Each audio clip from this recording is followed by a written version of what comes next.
Mr. Vice President, I'm going off script again, I know, but I just want to personally thank you. We've been through some stuff. We've gone through some of the most complex military operations this country's ever conducted, and your steady hand and your leadership during those was a great source of strength for me.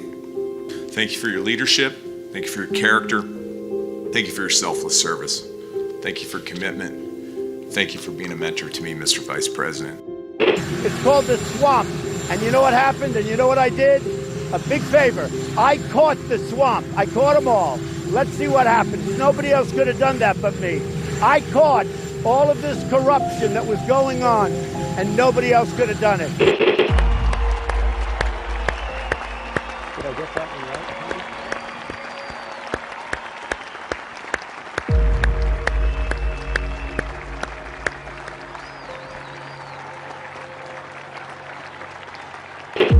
Every 4 years, we gather on these steps to carry out the orderly and peaceful transfer of power.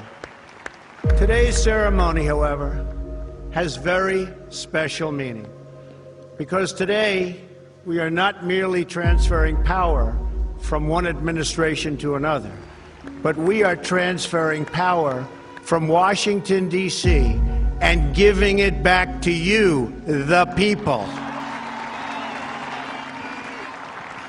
For too long, a small group in our nation's capital has reaped the rewards of government, while the people have borne the cost.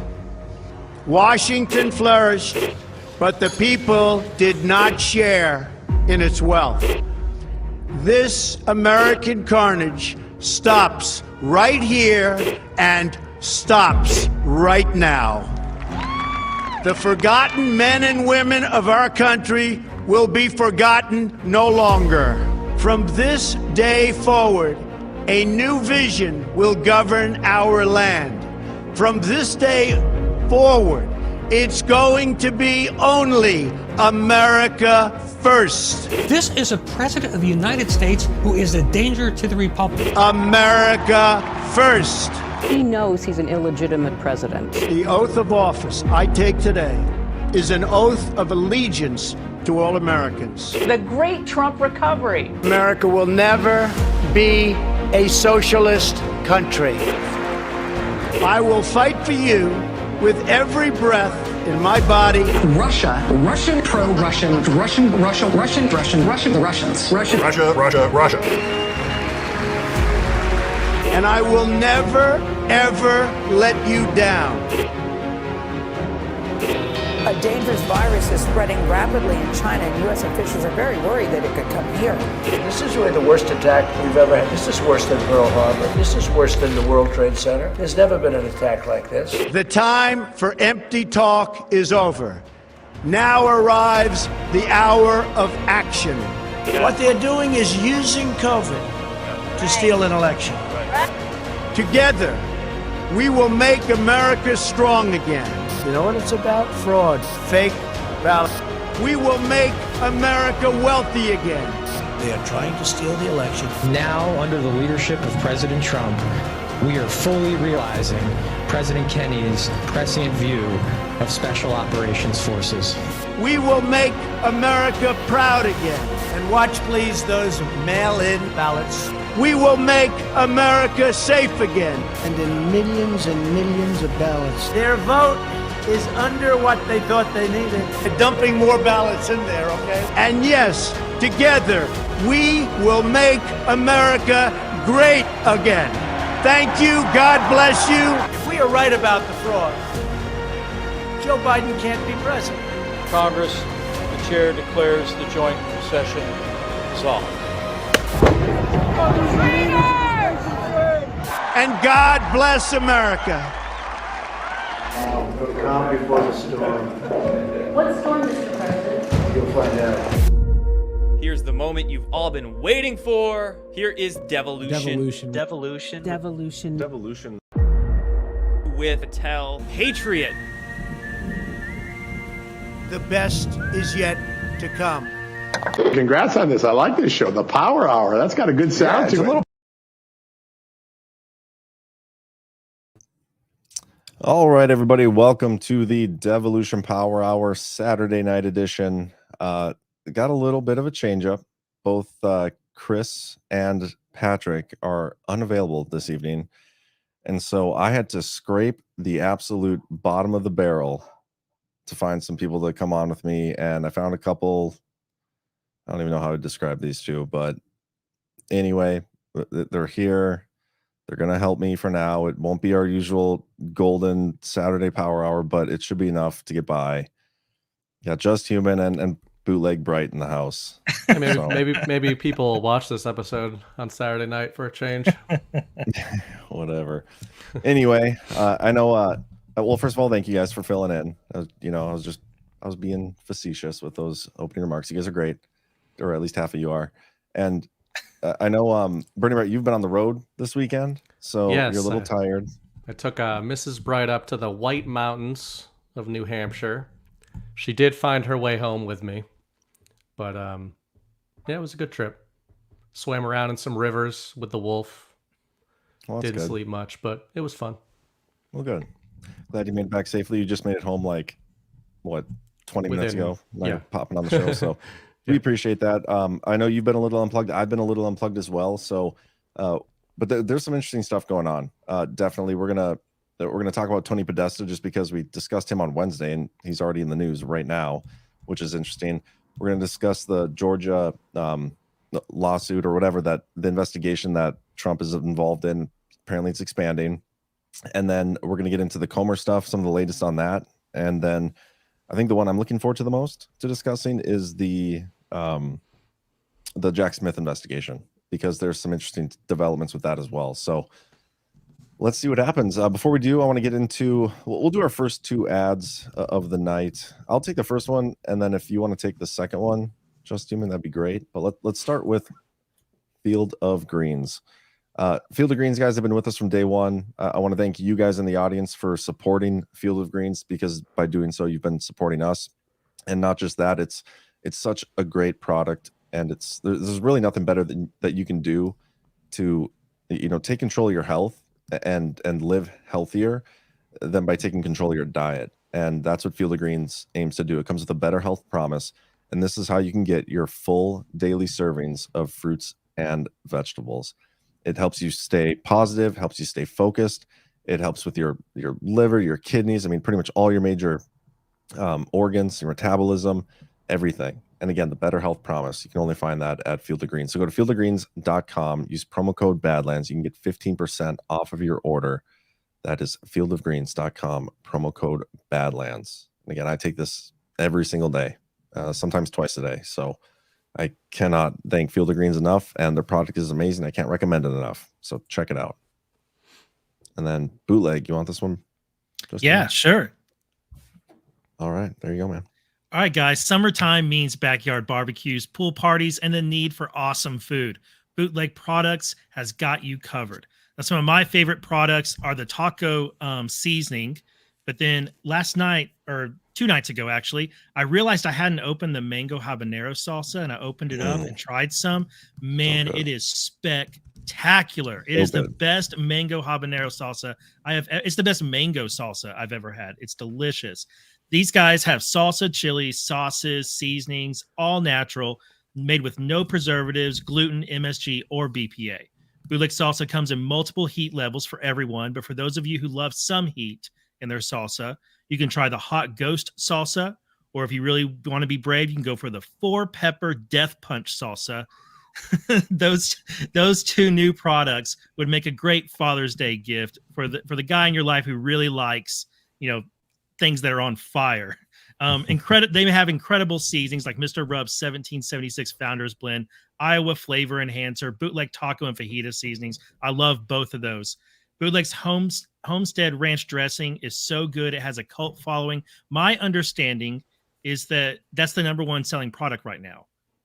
Which one? As recently, the ranch dressing.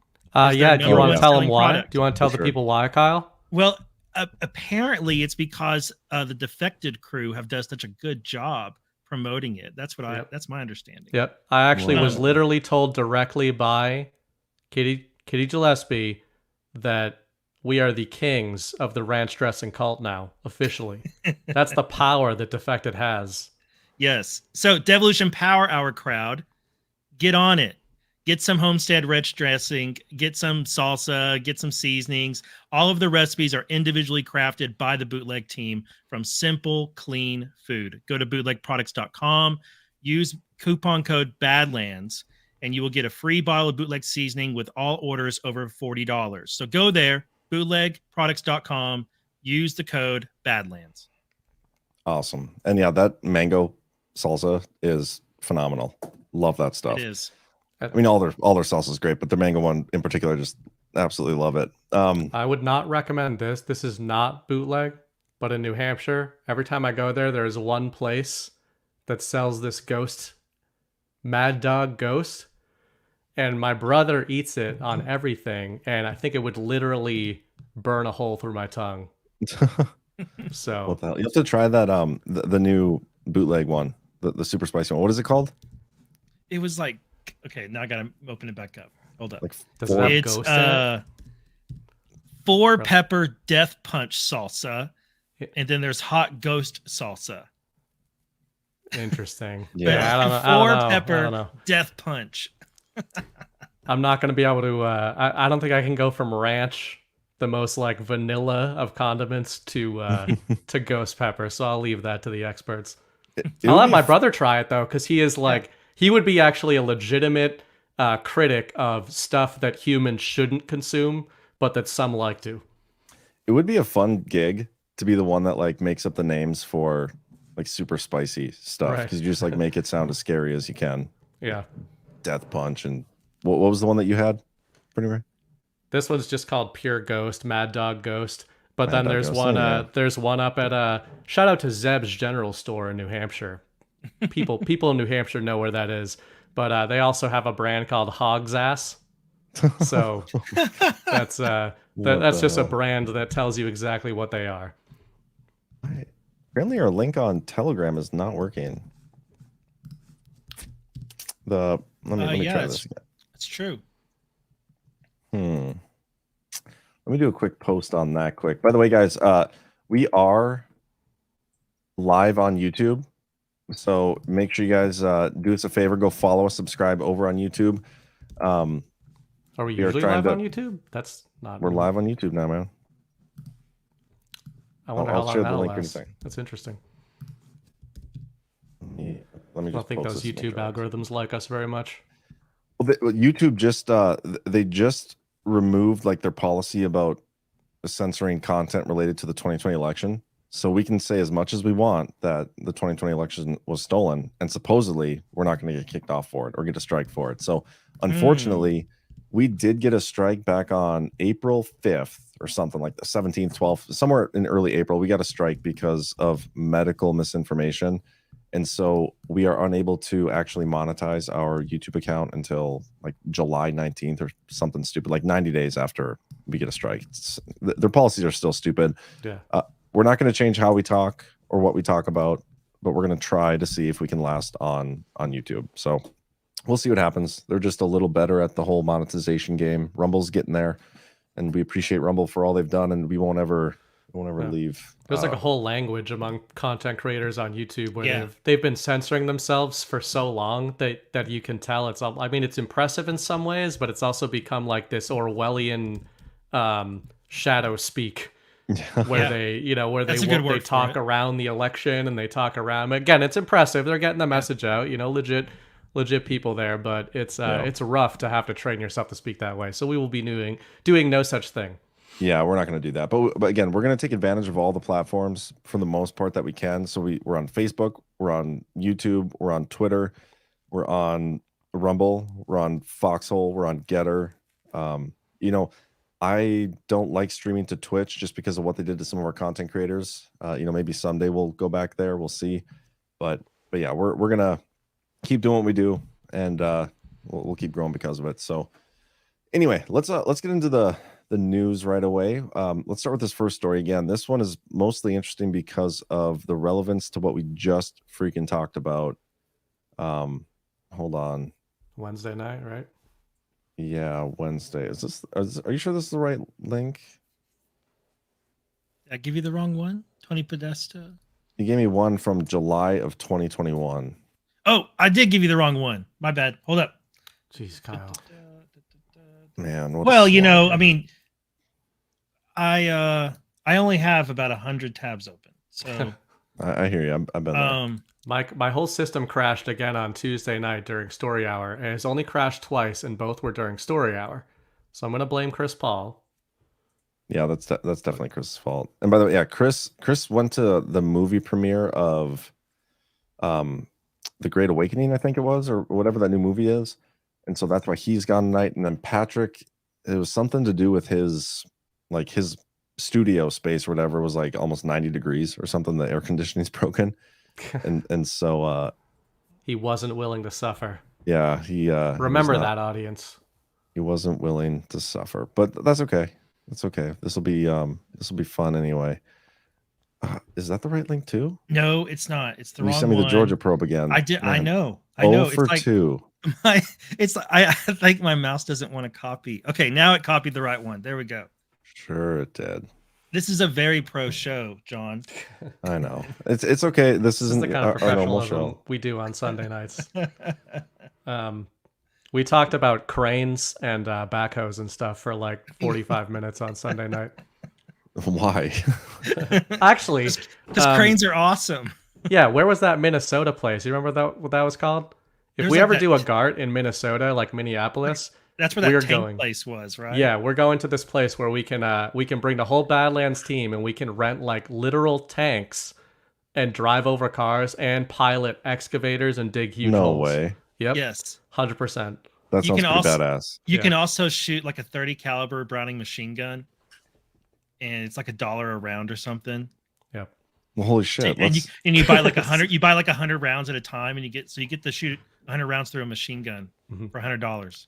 We have not confirmed if you can shoot at the other people in the excavators or not, but I assume they're separate activities. Can you shoot at the tanks? Like tank versus gun? I don't know. Tank versus excavator would be an interesting matchup. Styles make fights. Yeah, that's true. It could be. Something to think about. Well, since your wife is the one that's in charge of getting us a location for Gart, that maybe we could put that on there. Kate originally wanted to go to Minneapolis area. I just think it might be so expensive because, like, oh really? I'd imagine, like, and plus it's such a Minneapolis, like, specifically is so corrupt. Like, it's your right.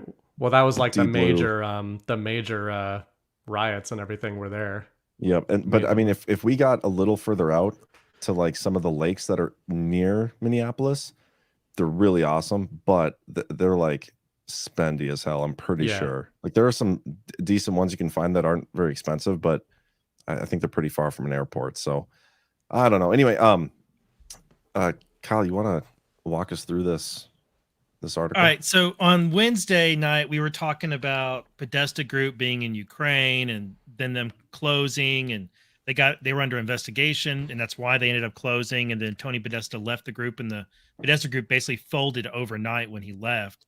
And Tony Podesta kind of disappeared. The Mueller special counsel referred him for investigation to DOJ. They investigated him as in connection with the Paul Manafort investigation. And that investigation ended up closing without bringing charges. Tony Podesta hasn't been anybody in Washington since. He used to be rated in the top 5 most influential lobbyists there was in D.C. And he went to obscurity within a few years. He's now, the last news we had about him was last summer. We had news that he got hired as a lobbyist for Huawei, and haven't seen anything from him since. And all of a sudden, this week, this story popped up today that his $10 million house is for sale. This house is 2 doors down from the Obamas. Of course, it has a pizza oven. I'm not joking at all. It's mentioned right there. What, an in-house like brick pizza oven or something? It's actually outdoor. Wood-fired pizza oven. Yeah.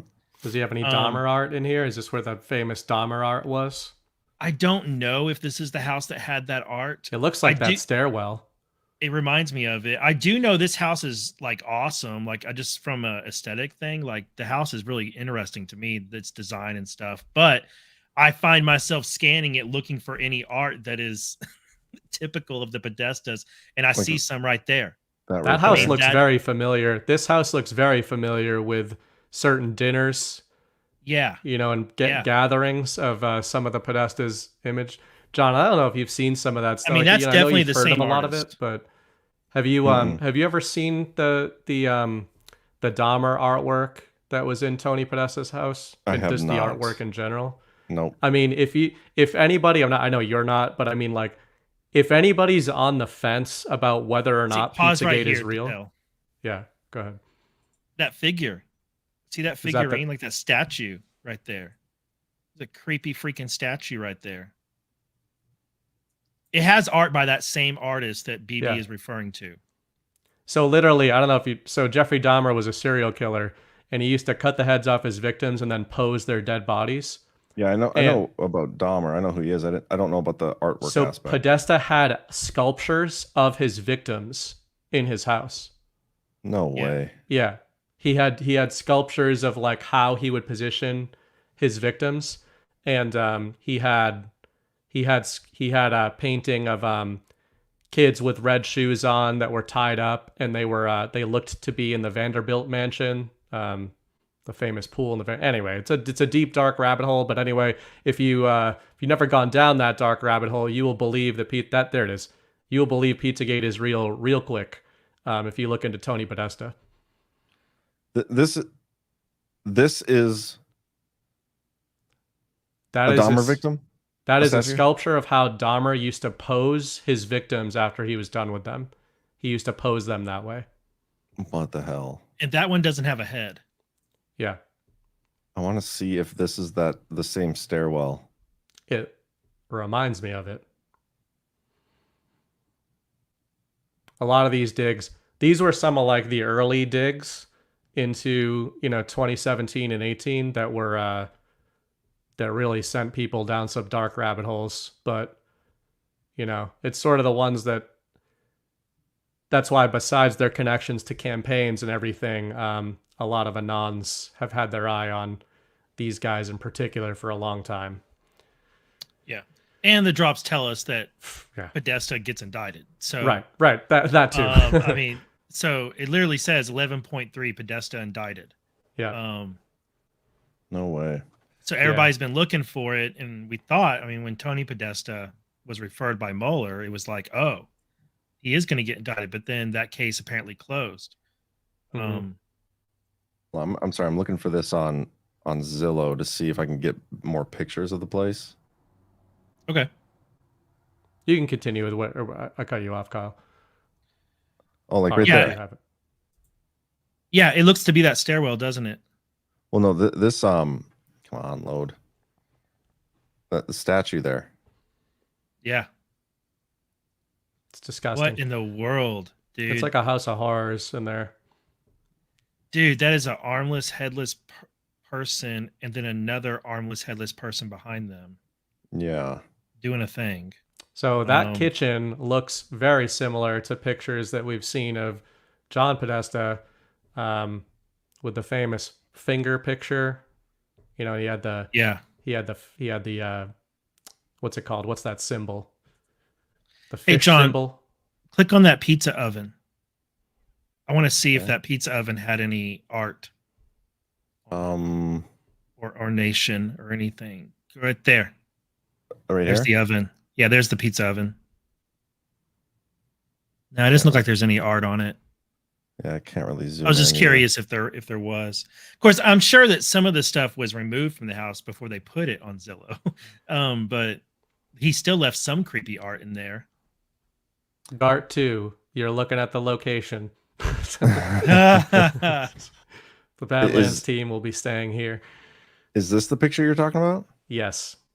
No, so that's definitely not that house then. I don't think. That's like an office building or something, judging by the lighting. Yeah, that's a false ceiling right But it there. reminded me of that. But there what's this are supposed to mean? I do not remember. Do you, Kyle? Or does anybody in chat remember? I don't. I'm sure people in chat remember though.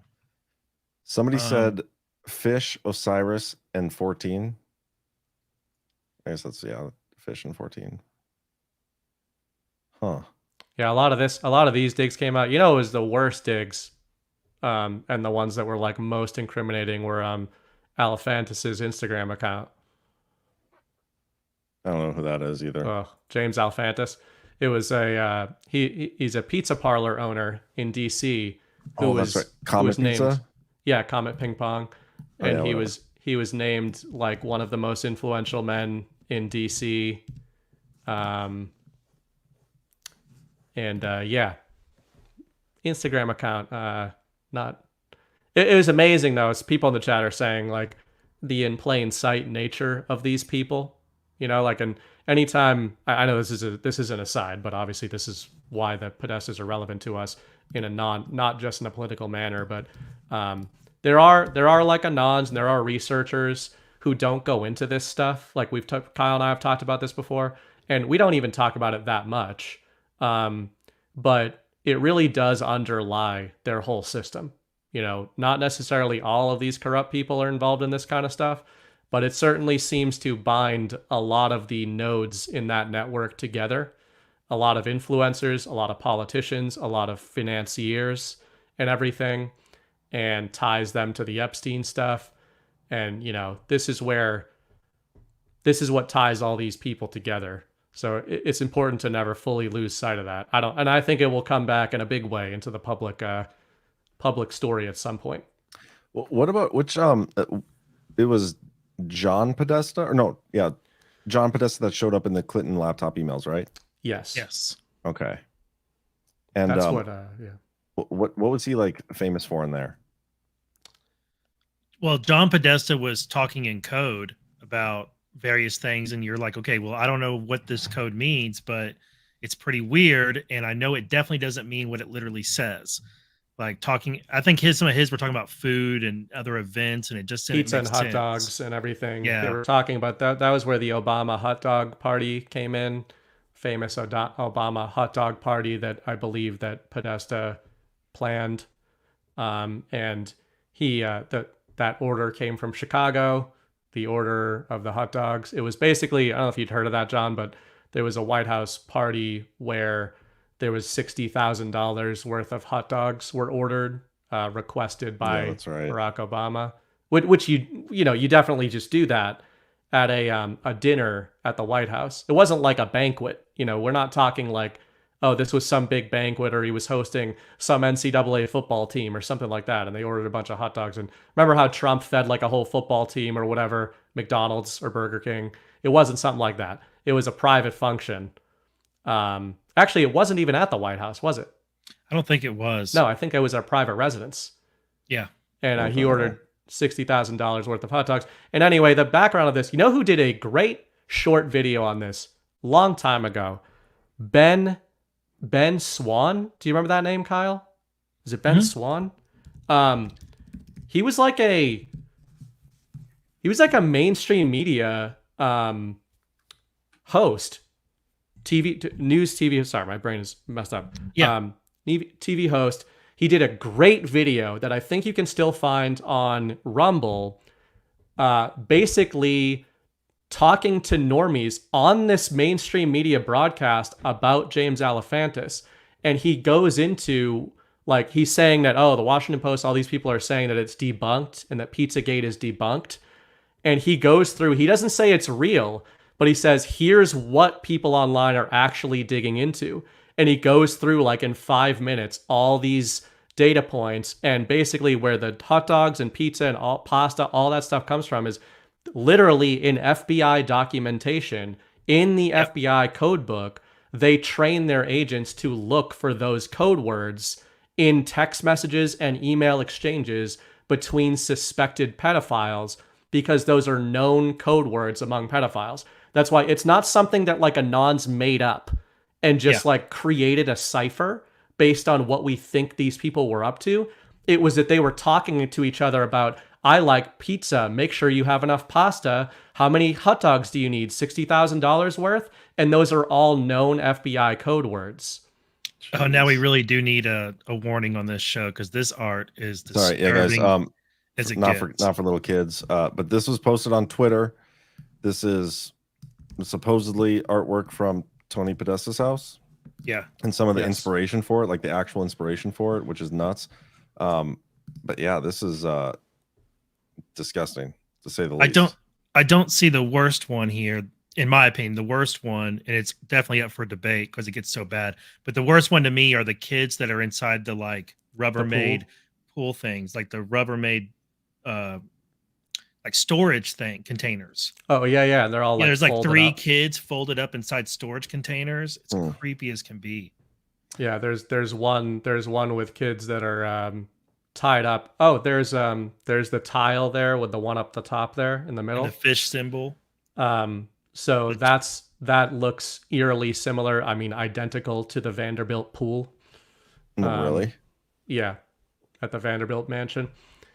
Yeah, there's a lot of. I mean, this stuff is intense, but this wasn't. It's important for people who never dug into this to understand why Pizzagate is never something that's going to die. It's because it was they psyoped that so hard to try to memory wipe it, and pulled the JFK thing where they tried to conflate it with the entire Anon movement, because probably hundreds of thousands of people online were digging into these connections for months and just unearthing everything. That's where you had probably thousands of quote unquote influential people completely purging their Instagram accounts and everything when these digs were going on, because of all the ways they were communicating with each other. And my original point there was that it was amazing to a lot of us how open and brazen they were about how they communicated to each other. Alefantis is probably the best example of just being essentially telling you what he was doing on his Instagram. He literally had pictures of a walk-in, what looked to be like a metal room, and he literally said #kill room. No way. And yeah, it was messed up stuff. But anyway. So much stuff. I mean, I haven't been down that rabbit hole. I know it's there. I know it's tough. real. I know it's real. But it's one of those things like, I've considered it. Like, Kate said at one point that I should dig into this stuff, like the Pizzagate stuff, and like almost do an article on it or something and try to present it the way I would, like a Devolution article. But I don't know. I can't bring myself to do it yet. But yeah, I'm not denying it's real. I know it's real. But yeah, anyway, let's, you know what, okay, we're about a half an hour in. I'm gonna do our next two ads, and then we'll get on to the remainder of the show here. Let's start with what do we got? Okay, here we go. This is another great patriot in our community here, David Becker. He's been with us for a long time. He comes to all the events. He's just a fantastic individual, and he is working to help you guys save some money. So if you're paying too much for health insurance, if you're self-employed, the cost of medical insurance can often be like a mortgage payment. If you try to save money, you may wind up with very limited Obamacare coverage that will not fully protect you, or worse, a Medi-Share plan that is not insurance at all.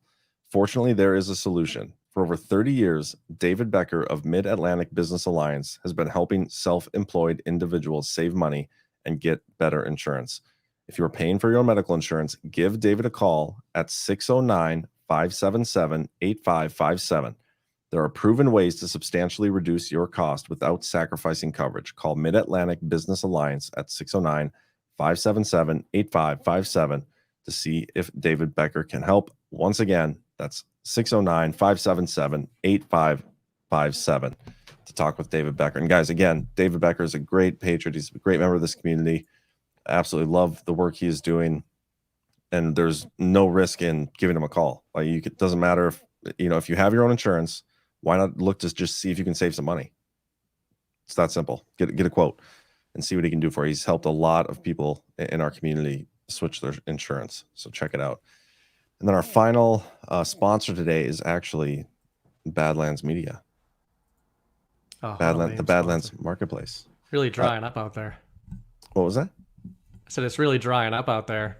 No, we're just doing a little rotational switch here. So normally we have all these affiliate partners, and they're great partners, and we still do get them in the mix. But we're trying to do a push for this Badlands Marketplace because we really are so sick of seeing the Bud Lights, the Targets, the Kohl's, all these companies who literally hate us. They do not share our values.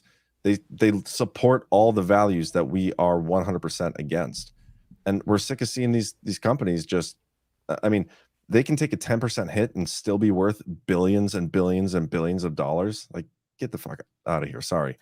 We need to support the America First patriots that have small businesses here in America that align with your values. Those are the businesses we want to support, which is why we created the Badlands Marketplace. And so we're doing our part here. We're trying our best to get as many companies listed on this marketplace as possible. So we need your help.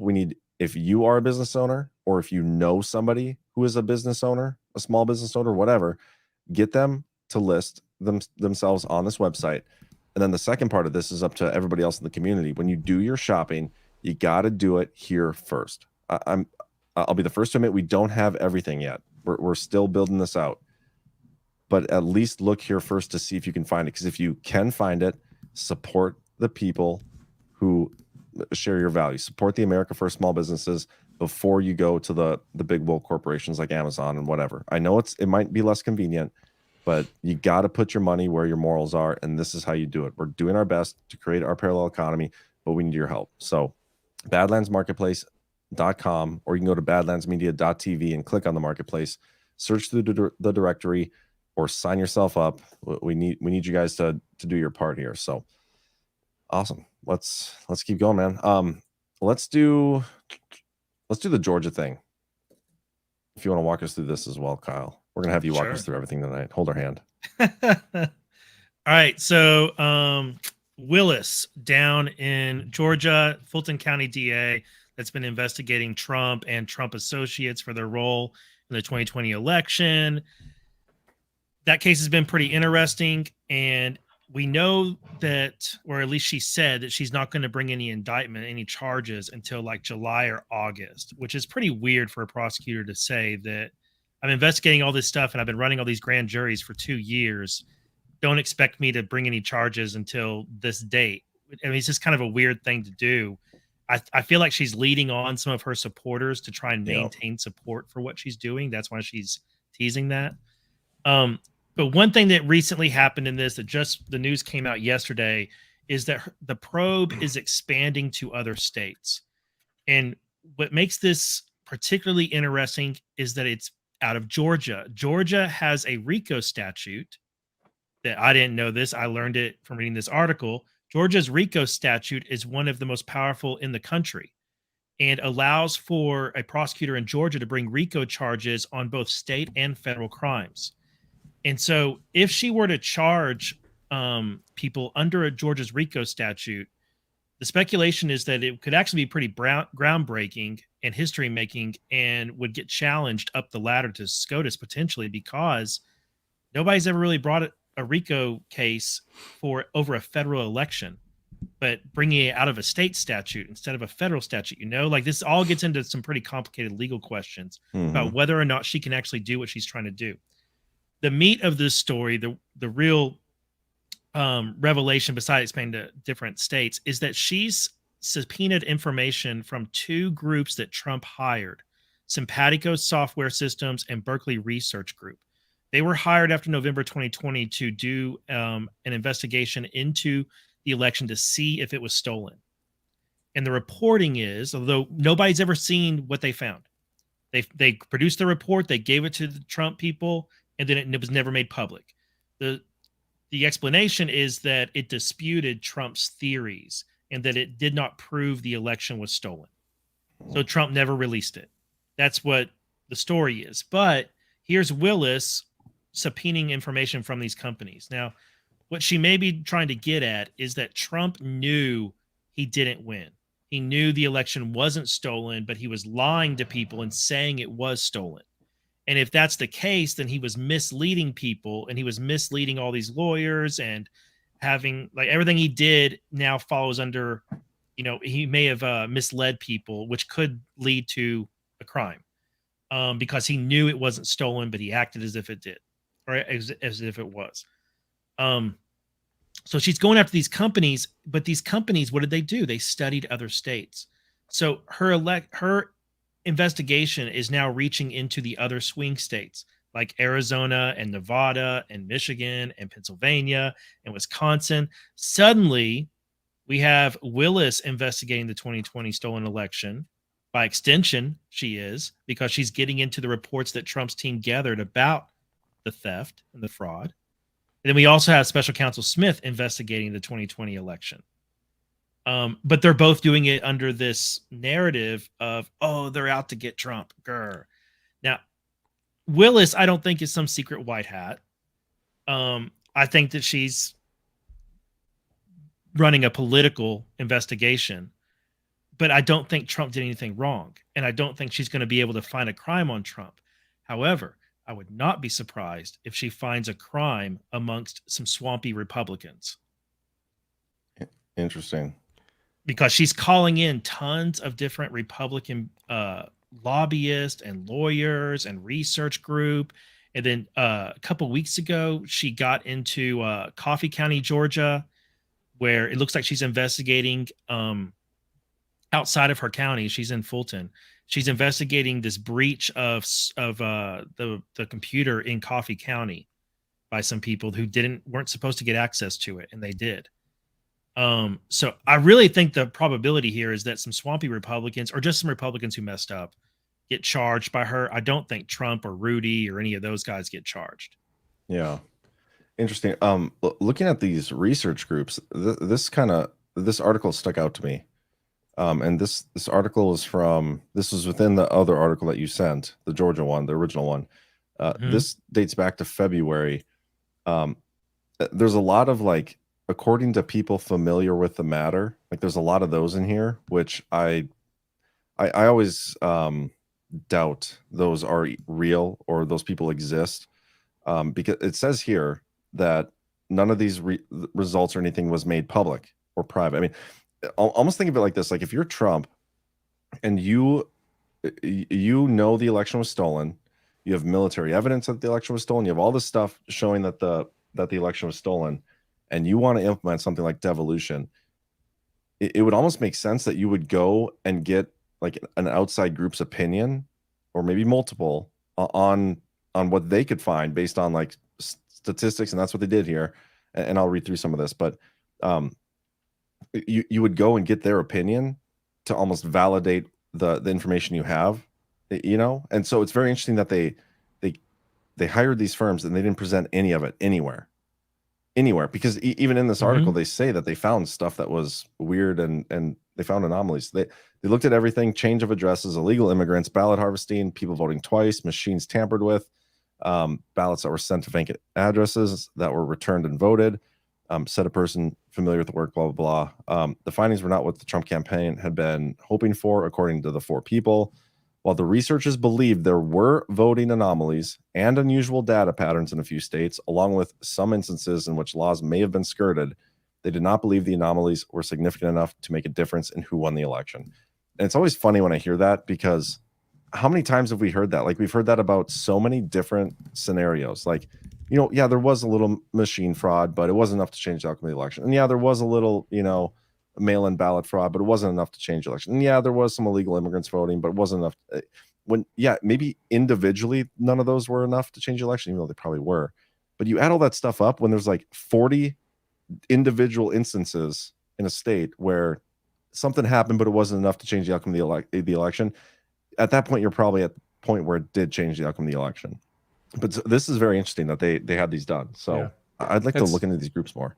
It makes me wonder, that this whole subtopic makes me wonder about the narrative shielding term we talk about a lot. So take the drink. But to Kyle's point about if they're going after swampy Republicans, Kyle's advanced that as like a wish list item almost for us.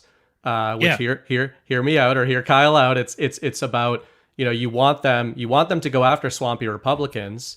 And this is one of those perfect discussions that that's a good counter to what Chris Paul talks about when we talk. Kyle and I talk about kayfabe a lot, right? And some people don't like assigning that to a lot of different things.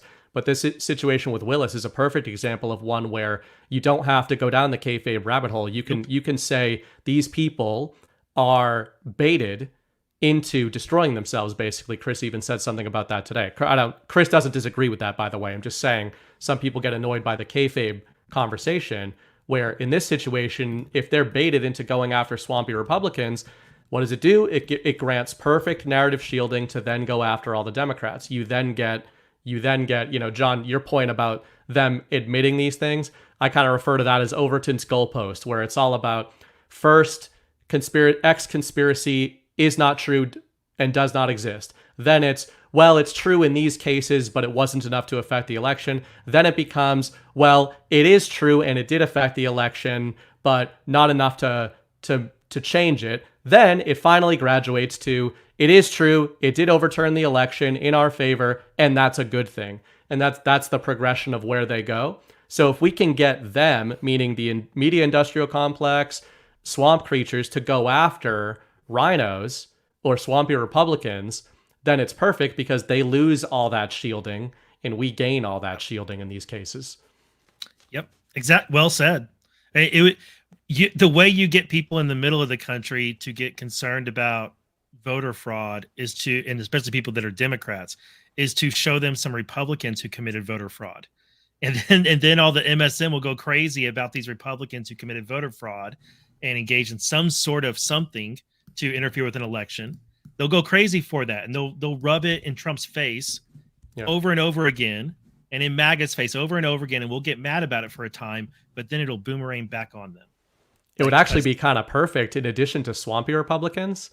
Well, I guess these people would maybe be swampy either way, but it would be kind of ideal if it was a Trump-endorsed candidate. Yeah. Because that's maximum shielding. Talk about narrative shielding. Yeah, good point. That's brilliant. Which might kind of lend credence to sometimes we wonder why. I'm totally spitballing, but I'm just saying for the sake of argument, sometimes we wonder why Trump endorses certain people in certain areas. Like, you know, there's probably multiple reasons for that, but that could be one of them. Is the crime that they supposedly committed, is this where that alternate slate of electors comes in? Yes. It's her investigation has been described as her investigating the fake electors, but Jack Smith has also been described as that. Jack Smith and Willis have they're investigating some of the same things, and that's another thing about it that, like, I almost wonder how much DOJ has a role here with Willis, which I don't know that I haven't seen any reports about Smith and Willis talking to each other. But generally, when you have two different law enforcement agencies or groups investigating the same thing, that's a problem. They'll interfere with each other. You want just one investigative squad. And so I kind of wonder if she's running interference against Smith sometimes. It's interesting because you say they overlap. In the Georgia article you sent, that's what linked me to those two firms that did that research, right? Mhm. And they both sat down for Jack Smith interviews. Yeah. Both those firms did. Yeah. So that isn't, they're definitely overlapping, which that almost what you had sent, the Jim Jordan thing. Where's it at? Oh yeah, right here. Let me share this. You sent over a tweet or a thread. Original post, Washington Examiner. Judiciary GOP Chairman Jim Jordan is pressing Attorney General Merrick Garland on the FBI's role in Special Counsel Jack Smith's investigation into President Trump in the wake of Durham's report. Did you want to comment on this at all? Because if you see these two investigations overlapping and like how much are they coordinating and looking for two different ways to skin the same cat? You know what I mean? This could totally fall under the weaponization of government, hat that Jim Jordan wears. True. Yeah. I mean, to me, I think Willis is the politically motivated witch hunt. Like literally that's what it is. And I think Smith is disguised as a witch hunt. I think Trump is working extra hard to convince us that Smith is a monster when he's not. So everybody just go ahead and believe Trump for now because that's what he wants us to believe. But with this right here, I think Jordan is doing something pretty clever, and I think this is much to the credit of the Durham report. The Durham report, according to Jordan, he's saying, look, Durham found that there was political bias at the FBI and the DOJ, and it interfered and it messed up Crossfire Hurricane and the subsequent investigations. The FBI screwed up and let politics get in the way of their investigation and the pursuit of justice. Because of that, I want to know about the Smith special counsel. Has anybody that worked on the Mueller special counsel been put on the Smith special counsel? Is anybody that worked in the Crossfire Hurricane investigation? Are any of them on the Mueller special counsel? Oh, that'd be so interesting. How many FBI agents have been assigned to the Smith special counsel? And he wants all of these answers, I think was it June 15th, I believe? Or was it June 30th? That would be, I mean, could you imagine if they did overlap? If, let's say Weissman was on Jack Smith's special counsel. Could you imagine? Well, I know that Weissman's not because I follow him on Twitter, but yeah, that would be crazy if there are some of the same people on it. And Jordan could get them pulled off, right? He could be like, no, we know from the Durham report that this specific agent was referred by Durham to the IG for these moves, or this agent, according to the Durham report, demonstrated political bias in the decisions he made during the Crossfire Hurricane.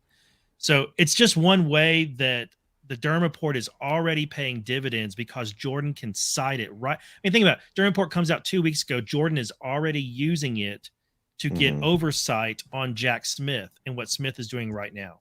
Yeah. And to your point that you were bringing up, what if Jordan gets oversight into Smith and ends up coming across, or at least I think you were headed this way, if he starts getting information about what Smith is investigating and where it overlaps with Willis, and then ends up uncovering malfeasance there of some sort, or something improper, such as Willis intimidating these people somehow, or getting in the way of the Smith investigation.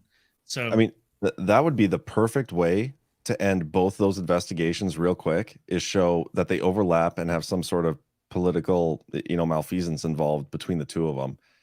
Yeah. I mean, let's just say, we have our own theories about what the Jack Smith special counsel may be.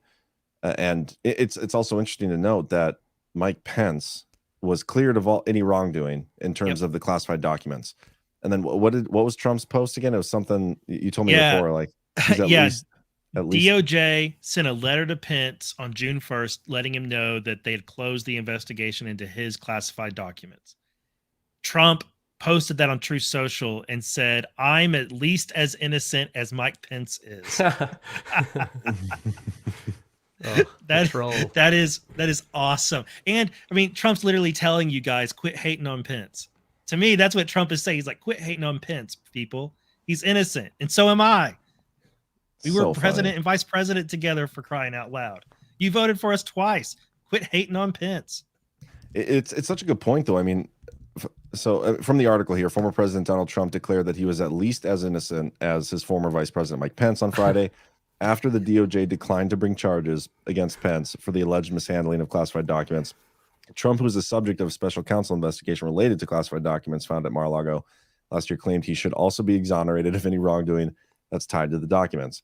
Let me read his full. Does Jennifer Aniston actually look unrecognizable these days? I don't know. Oh, God. Of course, BB notices that. Yeah. I'm asking what the people are wondering. Yeah, I'm sure you were. So this was his full. No, let me just click the link and go to the actual Truth Social post here. I thought you meant the Jennifer Aniston link.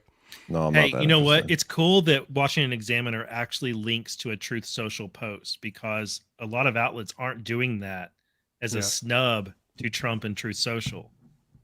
They don't screenshot it. They don't link it. They just describe what he said. I mean, you can. It won't even take me to this link. I've clicked really? it twice. Well, right now, I don't know. It's not working. Oh, there we go. Okay.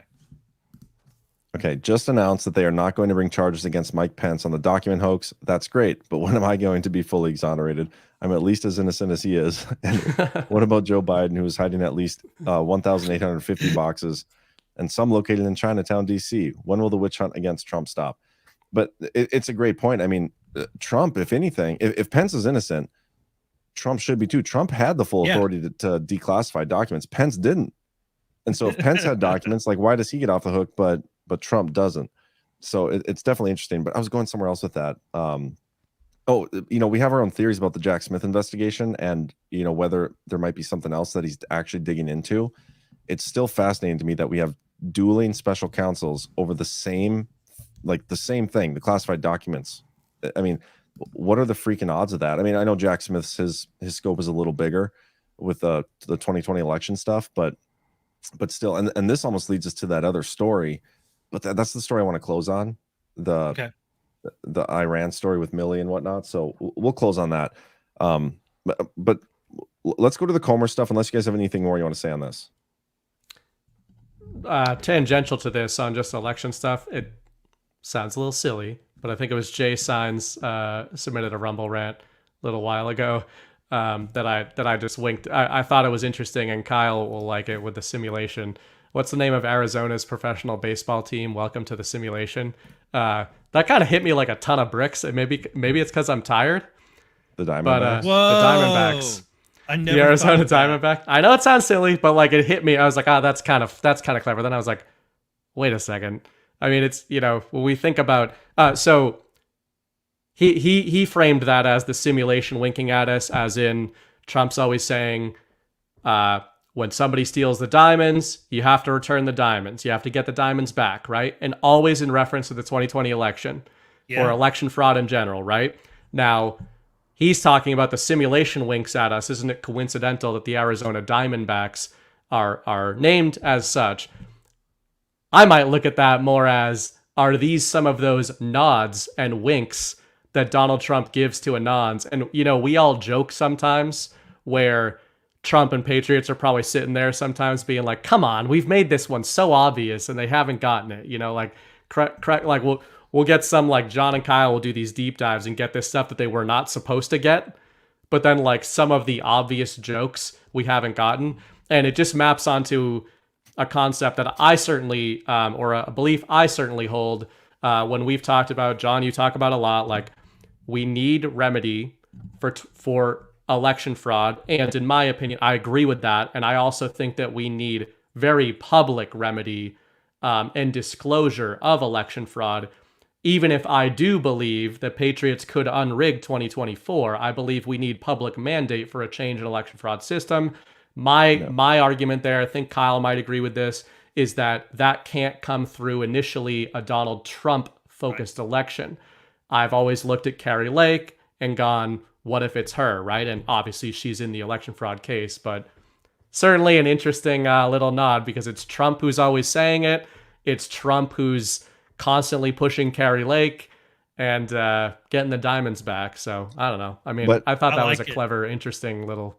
I mean, it's more of a coincidence, in my opinion, though. I mean, the Diamondbacks have been around since like '95. No, I'm saying it's Trump. It's Trump winking, using that as a wink. That's what the theory would be. Sure. I know what you're saying, but how did he say it again, though? Didn't he tell a story about like Macy's? He was like, you know, if you're going to rob Macy's and whatever, you're going to have to return the diamonds after. Yeah, but here's my counter to that. Because I get what you're saying. Like Trump's using a generic analogy, right? Except it's 2023. And when's the last time you ever heard of anybody robbing a diamond store? Right? Like that's like an old timey type of robbery where they get on the train with like a bandit mask on. When you talk about robberies in the modern world, you talk about cash robberies, bank robberies, and it's kind of to me it's a little weird that Trump's always talked about diamonds like, so you know, a diamond thief. It's like a cat burglar style of thing. But also like where's he from? He's from New York. I mean, you know, Macy's, I'm sure, is pretty relevant in New York. And when he was growing up, that was probably a big thing. You know, like people stealing diamonds from New York. So I think it's just more of a coincidence, like the Arizona Diamondbacks, and he happens to say Diamondback, and there's this whole Arizona election thing. It probably is. As much of a nod. It's just it's a funny coincidence. Maybe it's the simulation then. Yeah. I don't believe in coincidences, and I like it too much to think it's anything other than a calm. So I'm going with it. It's a calm in my book. I like it. I'm sorry to be the realist, guys, but not everything is a calm. Hush, I'm sorry. hush. This is get out of here. See, the problem is he has Chris on Saturday nights. Well, is that a problem? He's used to that. He's used to Chris being like, "What's more realistic?" Well, it's true. Like we're almost at defect. We're 33 minutes away from defected day, so you better get with the program. It's one of those things. Like everything's a calm, everything's a white hat, everything's an actor, everything's like there's all these things. It's like not everything is. No, but it's fun to talk about. I mean, obviously, it doesn't matter either way. It doesn't. It shouldn't hurt your feelings the way it is. It's fun when it's compelling. That one's just not compelling. I'm sorry. Wow, I thought it was. I think it's compelling. Sorry about that, Chase. No, it's an interesting coincidence. A simulation, like you said. I don't think it's a Trump comp. John believes in coincidences. Heard it here first. I do not. Said John believes in coincidences. Whatever. All right, let's get to the Comer stuff, man. Do you want to start with the Grassley stuff? Yeah, go ahead, because people got so mad at Grassley. Sorry. Did somebody say was Hunter Biden paid in diamonds? Is that a real thing? Yeah, he received he was given a $80,000 diamond. All right, well that's interesting too. So that could be a whole different. That's more compelling to me than the. All of a sudden, so you think Trump's winking about the Hunter Biden diamonds, right? That would be much more compelling than a baseball team that was created. But it was singular, not plural. It was a singular diamond, not plural. Yeah, well, a diamondback is a rattlesnake, first of all, and Hunter they're Biden called the Diamondbacks. Hunter Biden, he got paid. It was one $80,000 diamond. Yep. So, yeah, whatever. It was just clever. I have the clip somewhere. Excuse us for trying to bring a little fun to Saturday Night Power Hour. Will not allow it. Here, let's listen to what he actually says. I don't know how far into this the clip is, but I think it's at the beginning-ish. We got them by surprise in 2016, and they said we're never going to let that happen again, and they cheated. And it's a shame that they're allowed to get away. And let's see whether or not they do get away, because I don't think they will get away with it. Well, it's going to be interesting. I mean, you know, when you rob the store of its diamonds, I always say Tiffany, and you rob Tiffany of its diamonds and you get caught, you're supposed to return them. If we caught them cheating, you're going to let somebody that cheated stay for 3 more years? I can't imagine it. And they're going to get 3 more. That's a good point. He doesn't ever say diamonds back. He says return the diamonds. Yeah. Yeah, so how does that make sense anymore? It's another way of saying the same thing. I know, but like he doesn't actually say it. So which gives him plausible deniability. Man. That's how Trump's work. It's just a possibility. It doesn't matter if it's real. I'm just trying to prove Bernie wrong here. That's all I care about. It wasn't even my point. It was a rumble rant. Totally fucked up, man. Just bow your head in shame while Bernie Bright while Justina continues here. Oh. All right, so Grassley got some hate the other day because in this interview on Fox, he said in regards to the FD 1023 and Hunter Biden, this whistleblower document, whatever, he said, we are not interested in whether the allegations against Vice President Biden are accurate or not. We are responsible for making sure the FBI does its job.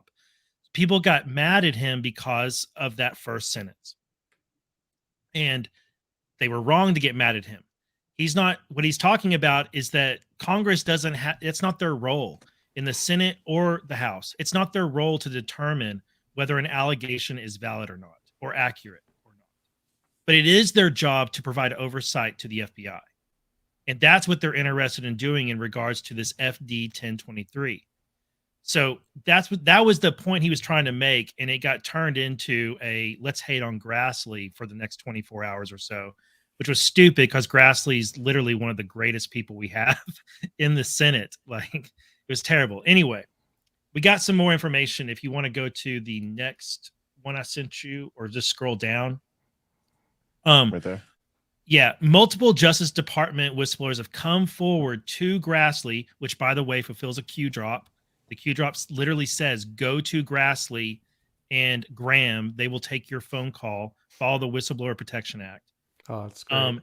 The allegations have to do with irregular handling of evidence and a claim that standard investigatory procedures were not being followed, okay? This is from a CBS News article from May 30th of this year. Catherine Herridge, another person mentioned in the drops. And she uses that language of irregular handling and not following the procedures, continues to turn up new information. So you can go ahead and scroll down, John. I remembered something. I remembered that back last summer, Timothy Tebow, who we talked about on last Wednesday's Power Hour, left because, not last summer, it was last fall, I think. He left or was it summer? Yeah, it was summer. Sorry. He left DOJ. He said he was just leaving because it was time to. He was ready to go spend time with his kids or something. But that's not really what's going on. It's that he's under investigation because he was the guy who handled the Hunter Biden investigation. He handled the laptop. He's the one who labeled it as Russian disinfo. He's the one who buried this stuff and prevented Biden investigations from going forward. He came under scrutiny for this, got referred to the IG, and then suddenly retires. And I think he's retiring because he's trying to avoid having to go talk to Horowitz, because Horowitz doesn't have subpoena power if you're not currently employed. This is a way that they are avoiding being held responsible for their actions, is they just go ahead and retire. But what I remembered was that I remembered the language. And if you look there, the same language that is used to describe what the whistleblowers are saying now about the FD 1023 are the same as what was described of Tebow here. Improper conduct, mishandling, not taking the proper investigatory steps, and improperly discrediting the negative information about Hunter Biden. Those things stood out to me in some of this reporting on this Hunter Biden FD 1023. Another thing that stood out to me, and I went back to that article, is that another person who was singled out along with Tebow was Richard Pilger, who was part of the election crimes branch within the DOJ's public integrity section. And he, along with Tebow, were, quote, deeply involved in the decision to open and pursue this investigation, an apparent reference to the probe that was opened on the Trump campaign. So let's keep an eye out for Richard Pilger, because his name, we may not have heard the last of him, and he may end up coming up in what Comer and Grassley are looking at. And then the last thing is, it said that Tebow was cooperating with his the Office of Special Counsel's investigation into his Hatch Act violations. Durham, I think it was Durham who figured out that or was it Durham? It says it was special. No, it's the Office of Special Counsel. Sorry, not in typical DC speak. There's an Office of Special Counsel. It has nothing to do with the Special Counsel's offices. Yeah, of course. Typical DC. Anyway, Tebow's under investigation by the Office of Special Counsels, which is kind of like a group like the IGs, kind of, for Hatch Act violations, which is when you can't show political bias and like endorse candidates publicly and all this stuff when you work for the federal government. And he was doing that on his social media. Interesting. Yeah, and then the very last thing from this is that the investigation that Tebow was supervising into Hunter Biden was turned over to the Baltimore field office for the FBI. Interesting. Yeah. So this kind of connects to what Jim Jordan was talking about. Like he wants to look into Jack Smith and get some oversight to see if there's anything like of the, what John Durham uncovered. But there's almost like a lack of them following the right leads here with this Tebow stuff, right? So that's very interesting. And this also, let's look at the Comer stuff. Where's it at now? I think it's this one. Okay, yeah, because this ties into that. Grassley's comment and statement on there. That first sentence, I could see why people get upset, but at the same time, like I think there is a there. I think we all believe there's a there, and has been for a long time. Trump told us there's a there. So I think he and Jordan or he and Comer are realizing that they need to make that point, that they're not trying to actually prove the allegation. They're trying to make sure the FBI took the right steps with the information, because if they come across as they're trying to prove or disprove the allegation, that would be misconduct by Congress. They're not supposed to investigate this type of stuff. You know what I mean? It's like Congress is stepping into the FBI's world and saying, we think this about those allegations. Like it's a conflict. They can't do that. They need to deal with just steps. That's like, it's outside of their constitutional role for Congress to do that, in other words. Yeah. So this kind of brings us to that document, right? The FD 1023 document that Ray has. Comer reached out and they're set to meet on Monday. It's Comer and Raskin, the two heads of each party, are going to go into a skiff. I believe you told me before the show, and they're going to be reviewing the document and getting briefed on it, which is kind of remarkable. I mean, if it's just a random document, there was no meat on that bone. There may not be, any investigation currently ongoing with it. Yeah, why do you need to go into a skiff? Yeah, why all the red tape behind this? So that's interesting in and of itself. And again, I think what we talked about on Wednesday, depending how they publicly acknowledge this document after they review it personally, I think it'll be very telling as to what is going on with this document, whether there's an active investigation into it or not. Mm-hmm. But yeah,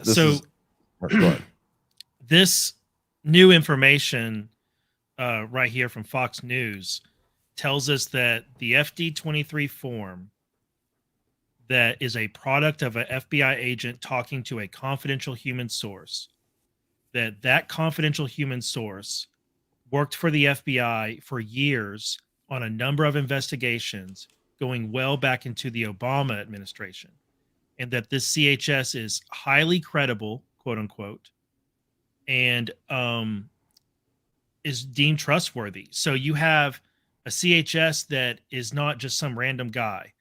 It's not a new CHS. Like, impugning the source of the allegation sounds like it's going to be difficult here, because this guy is rated as credible. He's been working with the FBI on multiple investigations across 3 different presidencies now. So it's pretty interesting. I think that the allegations are going to be pretty well founded. That might be another reason why Grassley and Comer are making sure to address. We're not trying to prove the allegations. It could be those allegations come out and they're so damning, Grassley and Comer don't need to do any work in that regard. They prove themselves once that allegation is made public. Does that make sense? Yeah. So Grassley and them can kind of take this road of, we're just doing oversight here. The allegations are what they are. Do you remember what we talked about Wednesday? Like the document that led to this FD 1023 form came from Giuliani, like a tranche. It was described as a tranche of Giuliani documents from Ukraine, Yes. right? Yes. And so this informant, I mean, I don't think, based on this here, that it's been used going back to the Obama administration, I highly doubt it's Hunter Biden. Oh, well, actually, that makes me think More so? Yeah, because we know that Hunter Biden was doing investigative work, either wittingly or unwittingly, for intelligence agencies going back into the Obama years. Well, I like how they say been used by the Bureau in multiple investigative. I know that that's very obvious, but the wording is kind of interesting. But I mean, you look at the FBI back under Obama. I mean, we thought it was weaponized under Trump. It's just that way because they were like actively trying to thwart Trump and investigate Trump. They were just as weaponized under Obama, except they had the president who gave them the green light to do that stuff. I can't imagine that they would allow Hunter Biden to be used as a confidential human source under Obama. Well, you've got to wonder about the factions approach. What do you mean they did? They did. He was used for, let's see, Patrick Ho. What year was Patrick Ho? Because Hunter Biden was a source for Patrick Ho's indictment. And Hunter Biden was used, his plane ride that, what is it? When is that plane? I'm trying to remember when that plane ride was. Grassley and Johnson proved that Hunter was on a trip. His plane was paid for by the government because he was doing work for DOJ on that trip. And that happened during the Obama administration while Joe was VP. That's why Grassley and Johnson went after that material. And I have it bookmarked somewhere, and I've gone over it on my show. I can find it right now real quick, but they've proved that there was an allegation that the government was paying for Hunter Biden to fly across the world for business trips. They were paying for his flights, and he was conducting business on those, personal business for him and his family. But it turns out from FOIA requests that Grassley and then other requests to departments that Grassley and Johnson did, that he was doing business for DOJ. He was basically gathering intel, whether he knew it or not, I don't know.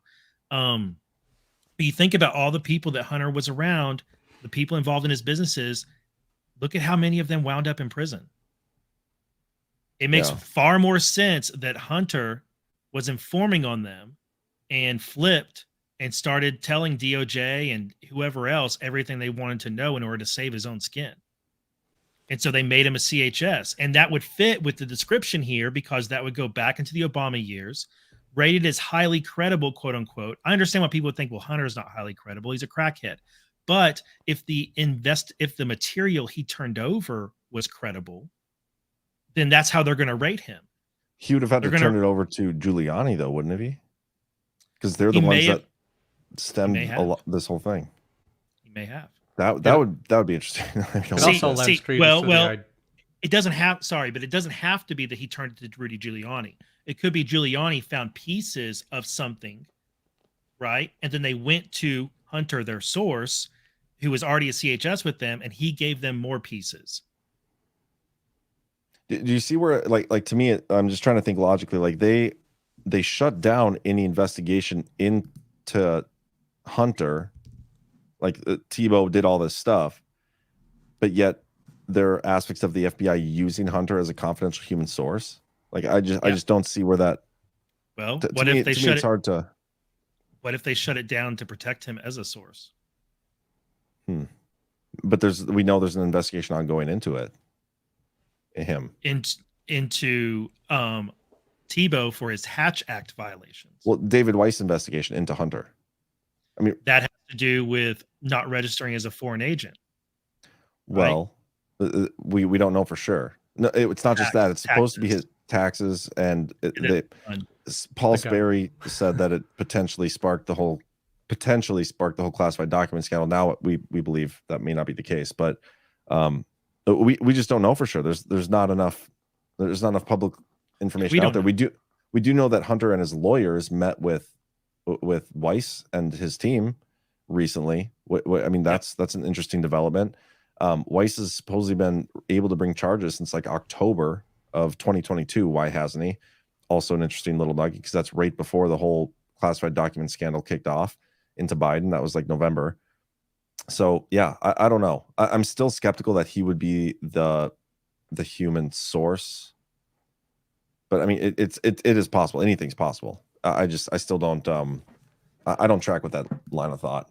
Even if it isn't Hunter, just to play devil's advocate there,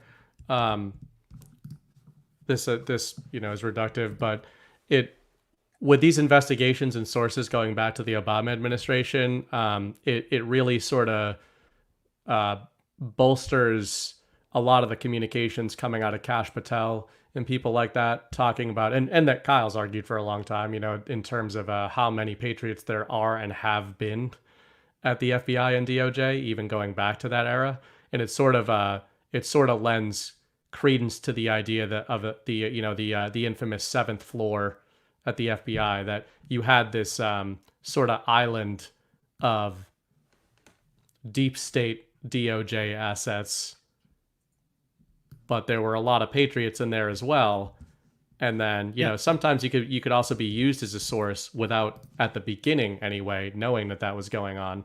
But I don't know what the rules are. What are the rules in terms of, do you have any idea in terms of the FBI referring to somebody as a source? Is that is there a definition attached to that term in terms of what's the word I'm looking for? The active participation of said source in the info gathering? Well, there's definitely guidelines as to who is a source. Whether they're willing or unwilling. Witting or unwitting. Witting or unwitting, right. Yeah. Do you know? I don't know. Well, I feel like if you're an unwitting source, you would have to be almost like wiretapped and stuff. Well, that's what I'm wondering. Yeah. I mean, that's like more, Mission Impossible type stuff. But if you're an unwitting source, you're being surveilled in some way. But you could be introduced as a source, right? Yeah. Well, even if you're an unwitting source.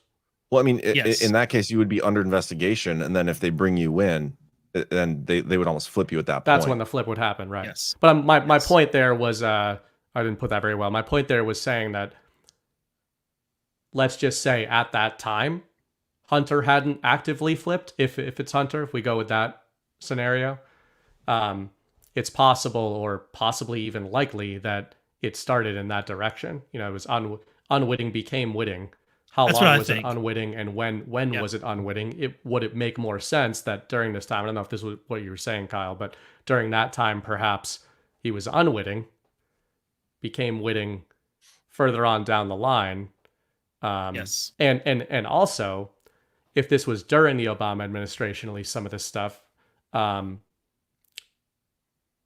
unwitting kind of paradigm might make more sense as well, in that you would get Hunter in the midst of his confidence, being a drug addict, even when you reference him as like a drug addict and everything, and how that wouldn't make him a reliable source, that would make a damn good unwitting source. if you're like, hey, my dad's the VP and I'm flying around the country. Also, this is totally an aside, but I've said for a long time, the Dong Jingwei defection, when I started digging into the Politburo Standing Committee and some of the stuff that's come out of there, I've always just wondered aloud about the handoff of intelligence here, and that, especially that recording from Hunter's laptop, that infamous recording where he's talking about the spy chief in China. That's when he became witting. Yeah, and those kind of things make me also wonder about cooperation between these governments. Like, a lot of this information, what if this information at that time, maybe Hunter wasn't being tracked by the FBI. Maybe he was being tracked by somebody, some intel agency. It might not have been ours, but the FBI got all this information, because I guarantee you that Politburo Standing Committee had Hunter under lock and key. They were watching him, everything he did as soon as he was over there. And people in our community have always mapped that onto the idea of, that's deep state China, CCP. They're going to keep an eye on their assets. True. They probably would too, as would the people that I believe are in China that are working to subvert the legacy CCP. And I do think that they probably shared a lot of intel with our intel agencies. For sure. There's definitely sharing. I just still you look at Trump. Trump was a confidential human source. We know that to be true. It doesn't protect you from being investigated. Yeah. I mean, he's definitely been, but at the same time, he hasn't really been charged with anything. So who knows? He's alleged to be under investigation. I mean, the charging document for Jack Smith doesn't say that Trump is the target. It's investigating the events of January 6th and investigating whether or not there was interference in the transition between presidency. Mueller never investigated Trump. McCabe investigated Trump for one day before it got taken away. So yeah, Trump is a source, but the FBI has never been after Trump as an org. It's just individuals in the FBI have tried to go after him and have found themselves in the quicksand. Yeah. It's just, I mean, at some point you think there would have to be somebody that like fed a bunch of information on all these people that knew all the inside details of what was going on to flip on these people. But then I look at, well, why do you even need Hunter Biden if you have Bob Alinsky? He knows all the details of all this shit too. He knows everybody that was involved, and he came forward publicly. Like did, and then disappeared, right? Yeah. Why would you need Hunter if you have Bob Alinsky? Wasn't Bobby Alinsky involved in just one deal and then he backed out of it? No, he was like in charge of their business for a while, like a year or more. Okay. But not just him, but like you have Devin Archer. There's all these people that knew the ins and outs of Hunter Biden's business dealings and who was involved, that you wouldn't need Hunter. Like fuck him. If I'm gonna go after Biden and all these people, I'm taking Hunter down too. I don't want Hunter Biden getting soft or getting a soft deal. Imagine going back to the shielding idea. If a human source is revealed or comes up in an eventual prosecution, having Hunter involved would certainly not look good on the Biden family. I think Hunter makes a better undercover source than Bobby Alinsky or Archer would. Nobody would believe that he was actually a source for a law enforcement agency, given any insight into his life. Right? He just made this is better cover. I don't know. And then also he reaches into every Biden scandal. Archer and Bob Alinsky only reach so far, right? Now it's substantial, but they only reach so far. Hunter reaches into all of it. The entire Biden syndicate. Hunter has been the bag man for. So you really get somebody that has a massive amount of intelligence for you. Yeah. I don't know. I mean, there's plenty of intel out there on Hunter. I mean, his entire laptop, the whole images came out recently. I can't even open those. I tried opening it for a second, and I was like, I had to click out right away. I couldn't even though all the stuff is like blurred out, I could tell like they covered all up. It's nope, not for me. That's a no-go for me. Yeah. But I think that's Marco Polo who put that out as well. So they're again, I'm sure there's probably like nuggets of information, because I did see a lot of like pictures of and screenshots of information and like, pay stubs and checks and stuff. I'm sure you can match up some more details, but I'm going to hold out on digging through any of that stuff. But anyway, let's get into our last topic tonight, because this is the one that I think is most interesting. And I think I may have misspoke last night on the Liberty Den when we were talking about this. Where's it at here? Hold on. Hold for processing. I got to find the right. Okay, here we go. Okay, so it came out. Where's your full thread? Here we go. Sorry, my computer's being a tad slow. Oh, that's really shocking that that's happening. It's never happened before on every other show ever. I know. Can't help it, man. I say after my whole system crashed completely. Do you want to make a joke about North Dakota internet before we move on? No, it was implied. The people can see through it. The people can read the comms because they don't think everything's a coincidence like you do. Yeah, I don't know why everybody got so butthurt about that. Like they were pretty upset. Well, you got a big defected audience. Weekends are for the defected boys. I saw so many people like hating on me for being a buzzkill and being like grouchy and grumpy and all this stuff. I actually felt a little bad. They don't understand the cynical humor. It's actually my kind of. I'll break kayfabe for 1 second. I like dry, cynical humor. It's not just that, but like a lot of people don't. Seriously, guys, like not everything can be a comm. Not everybody can be a actor, like playing a role. Like Did at you some even look point, at the earlobes? Yeah, right. The fucking earlobes. Like at some point, like No, I was literally saying that it was a funny, whether it's a coincidence or not. I don't think it's impossible. I also don't think, even if it was a comm, it doesn't matter. That's the point. That's when people get really hung up when we talk about kayfabe and stuff, where it's like, but DeSantis is actually bad. It's like, it doesn't matter. It doesn't matter. It literally doesn't matter if he's bad. The whole point of talking about kayfabe is that, for me anyway, and I think Kyle, that if you can follow something down a kayfabe logic trail, how badly are things going for them when you can literally make a logical argument, even if it is not true, that a bad guy is working for Donald Trump? Like, I just see it as a really a confidence boost anytime we're able to do that, because it just shows how utterly screwed they are from a game theory perspective, right? If you can argue that Ron DeSantis is working for Donald Trump, even though he probably isn't, then he's screwed, which means we're doing really well.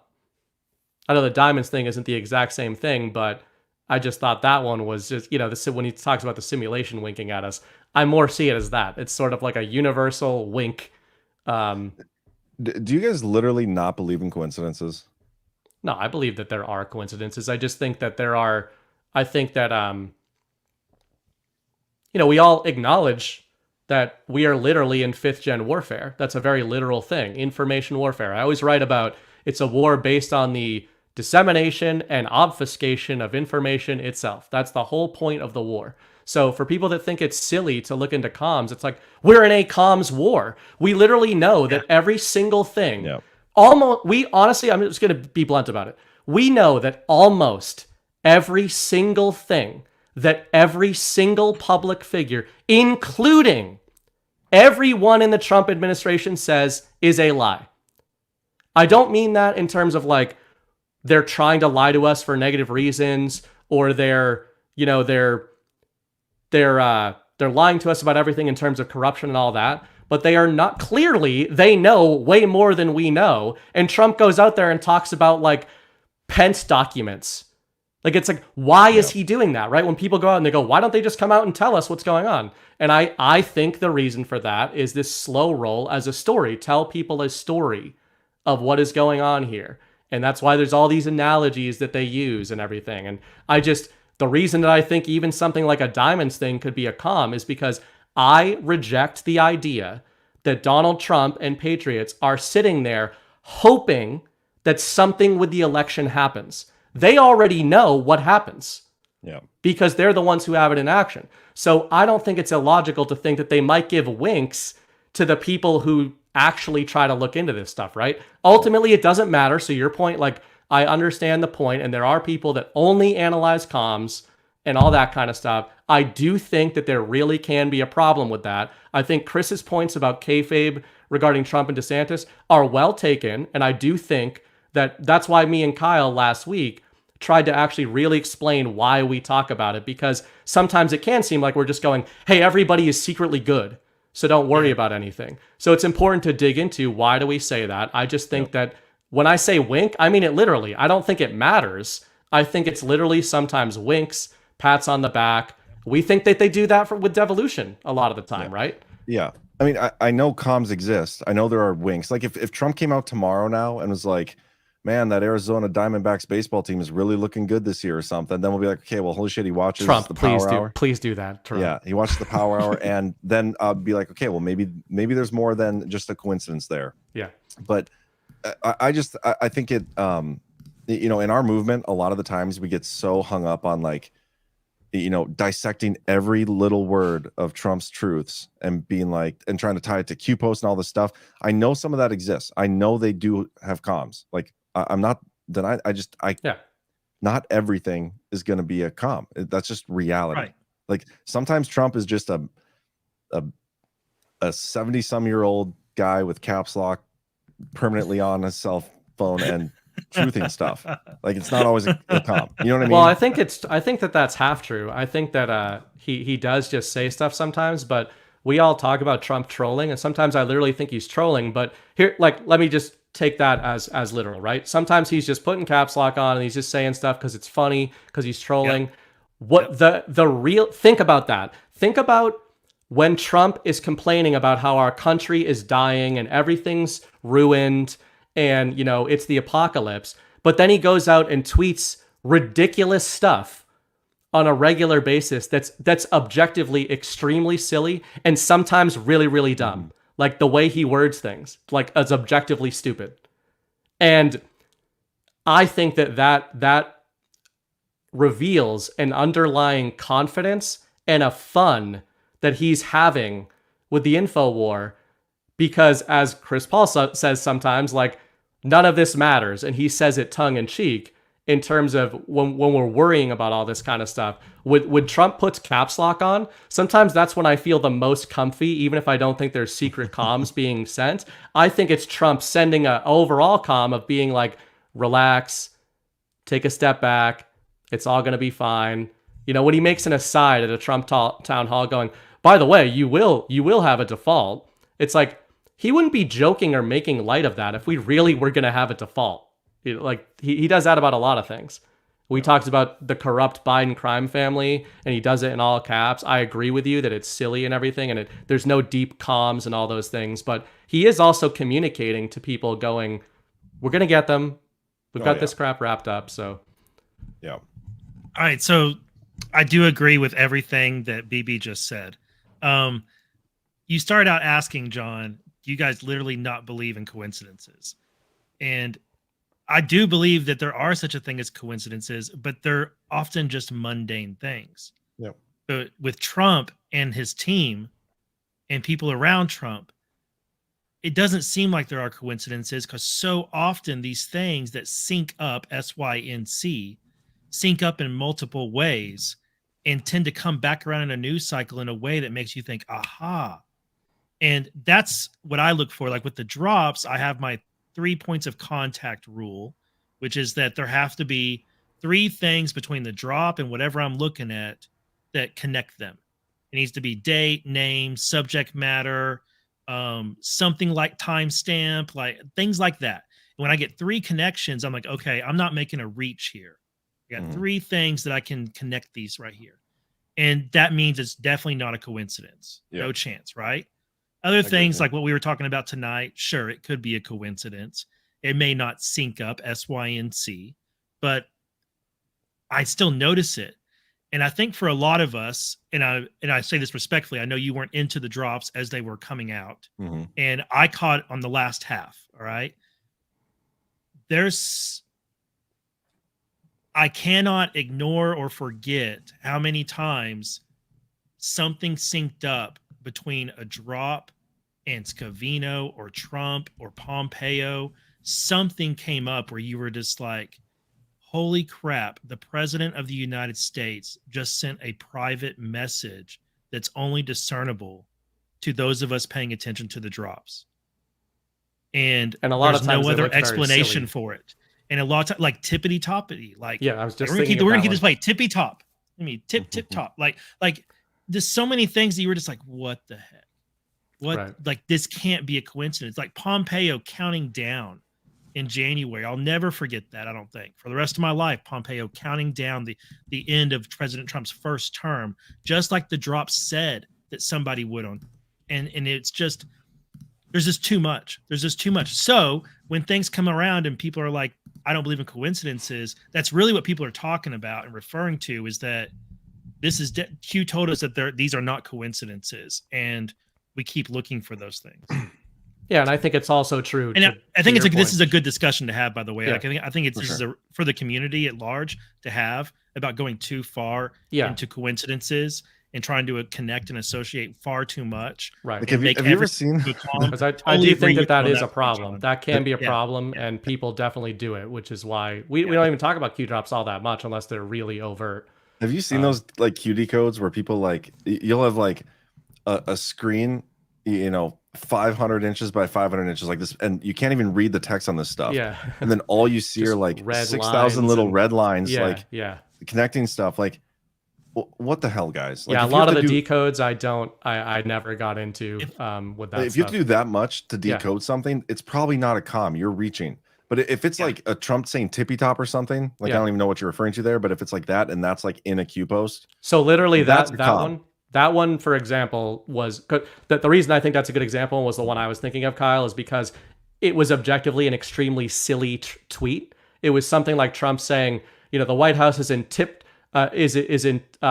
great shape. Some might call it. He was asked by the boards, I believe. Right. The board asked Q and said, to prove that Trump reads this board, please have him say tip top at an upcoming speech. And Trump said that. He said, that's so cool. The White House is in tip top shape. Some would call it tippy top. That's so cool. And it's like, it was a direct reference. And then one of the very, very early ones, I could be wrong here. I don't know if you remember this, Kyle, but this may have been before Q. There was an anon on the Chans that posted a Thomas the Tank Engine meme, an image, and said, we are here. This is the only post I'll be making here. Godspeed Anons or something like that. And then the next morning, Trump tweeted out that image, that meme. But not the text. Wow. Not the text with it. Just the Thomas the Tank Engine meme. He tweeted out. So it was in like a digging thread. It wasn't even in a Q thread. It was in a digging thread. And it was somebody claiming to be Donald Trump saying, this is the only post I'll make here. We see you. And then posted that. He posted that the next day. I'm reading the chats. Like, I don't understand, like, people, Folsom Gal, John, you really should study up on alerts a little bit more before casting so much criticism. Have I ever criticized Q? No. And I was just about to make an argument in favor of John, and Kyle just did too. John is pro Q drops and everything. I think that what he points out is a true thing that unfortunately, like, me and Kyle are Q guys in terms of like, we were following it while it was going on, where Trump came into it later, which just happens. That's just a timeline thing. But there really are a lot of people, even people who I like, who I think they've gone down rabbit holes that even if there are comms that are real, some of these comms that are real, I honestly ultimately don't think the comms matter. I don't think they matter anymore in the info war. I saw those comms, the ones that were winks and nods, those were like morale boosts. That's what I see those as. They were like little hat tips and morale boosts. They aren't essential to discerning the info war. And I sort of think we've graduated beyond that stuff. So I do understand that. What I see the Q drops as, which a lot of people do, but I firmly believe, especially lately, especially in 2023, in hindsight, they were a map, which the Q drops said that they were a map, and said future events map onto Q drops. So now when you look at stuff like this stuff coming out with Hunter in particular, Ukraine, the Biden crime family, Disney, me and Kyle were talking about a week or so ago, there was a whole thing about Disney as a distraction in the Q drops. And now Disney is like losing all this money. And Ron DeSantis is getting all his fame points and his political points by going after Disney. And now I'm mapping onto an old Q drop from like 2019 talking about Disney as a distraction. So I think that was the point of them. It was to give us this framework, this logical framework with which to observe future events in the mind war. And we don't even know how many things we grab onto in the news cycle that is because we read drops about it 3 years ago or 4 years ago. Like, I think a lot of that stuff is subconscious. Yeah. That makes sense. What I think, again, not having read Q, I fully believe it's real. I believe, again, I did a whole article on this stuff. Yeah. I think what makes Q more compelling to me is that based on the research I did, I was able to come to a lot of conclusions that line up with Q without having to actually have done, like, they overlap and they lend credence to each other. Devolution and Q go hand in hand. Devolution proved Q more to me. It proved the idea of Q more to me, and vice versa.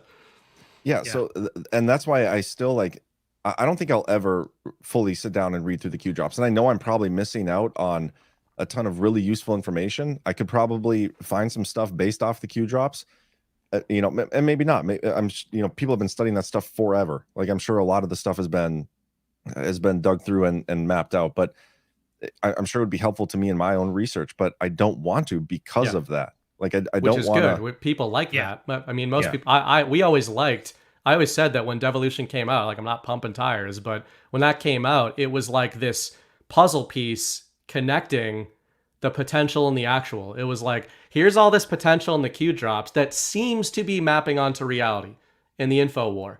But admittedly, as a Q follower, it started to get a little discouraging because there was, amidst all of the things that we were genuinely learning about the world, such as Epstein Island, that was a huge one for me. Epstein Island and like the Q, like Q was talking about it, then it started mapping onto reality. But there were things that there were, news about indictments and these claims about indictments and all that kind of stuff that we kept looking for that kept not happening. I do believe they will happen in the future, but that started to get a little discouraging. And it's like Devolution came out at this time, which it just put this whole framework, not just for Devolution, but I think it unlocked this key in a lot of Anon's minds of like, well, this is how something like a QOP would be implemented. Like that this is the mechanism through which it would be implemented. And it made sense if your research was about devolving the government, but it's kind of interesting because the QOP, it felt like a devolution of communications. It was like, it makes perfect sense where it was the only way with everything that we've been through, even with Badlands and deplatforming before Rumble was really a platform that was available to us. Like they had to circumvent the media. There was no way they could have done it except for through the boards. Yeah. And one of the biggest things for me that's kind of a in hindsight devolution proof is just the fact that the Chans never got shut down. Like we are talking about the most powerful criminal organization in the world, literally with limitless resources. And like, you're going to tell me that they couldn't shut down an anonymous image board? Well, think about the ramifications of that, though. I've done this thought process before, even with Kate and some people in We the Media when I was in there. It's like, if you shut that down, you're almost acknowledging that it's real. Yeah, you know what I mean. And so you're almost forced to leave it up to make it seem like, oh, it's just this wacky conspiracy theory, and then later on you can like attack it for misinformation, being dangerous, and all this stuff. But at the time, if you shut that down, you risk like, oh my God, they shut it down. Like, what were the posts? All the stuff was probably archived. Unless you shut it down like instantly before it even gets traction, people are going to look at that and be like, oh my God, this is legitimate, and they'll find another way to message too. Like if it's legitimate, it's coming from some people inside government, they're going to find a way to get their drops out. So like I think they were forced to like leave it up, but this almost kind of leads into this last topic we're going to talk about. Unless you guys want to talk more about this, I can talk about this all night. But this is almost kind of a big Q proof, or not Q proof, Devo proof to me, and it's almost more interesting because like as I'm thinking about it right now, what if so let's give the little background. Jack Smith is digging into some documents that Trump supposedly didn't declassify. There's this one specific document that Trump was referring to in a recorded conversation that Jack Smith got his hands on. And I'm gonna read through this article a little bit, but I'll read through it first and then I'll give my thoughts on this, because there's something interesting here. And what if Jack Smith almost reveals like the devolution on his own? Like he does his own investigation, he gets to the conclusion that devolution was in play. Okay, so I'll get into that more thought out once we go in here. But let me read through this.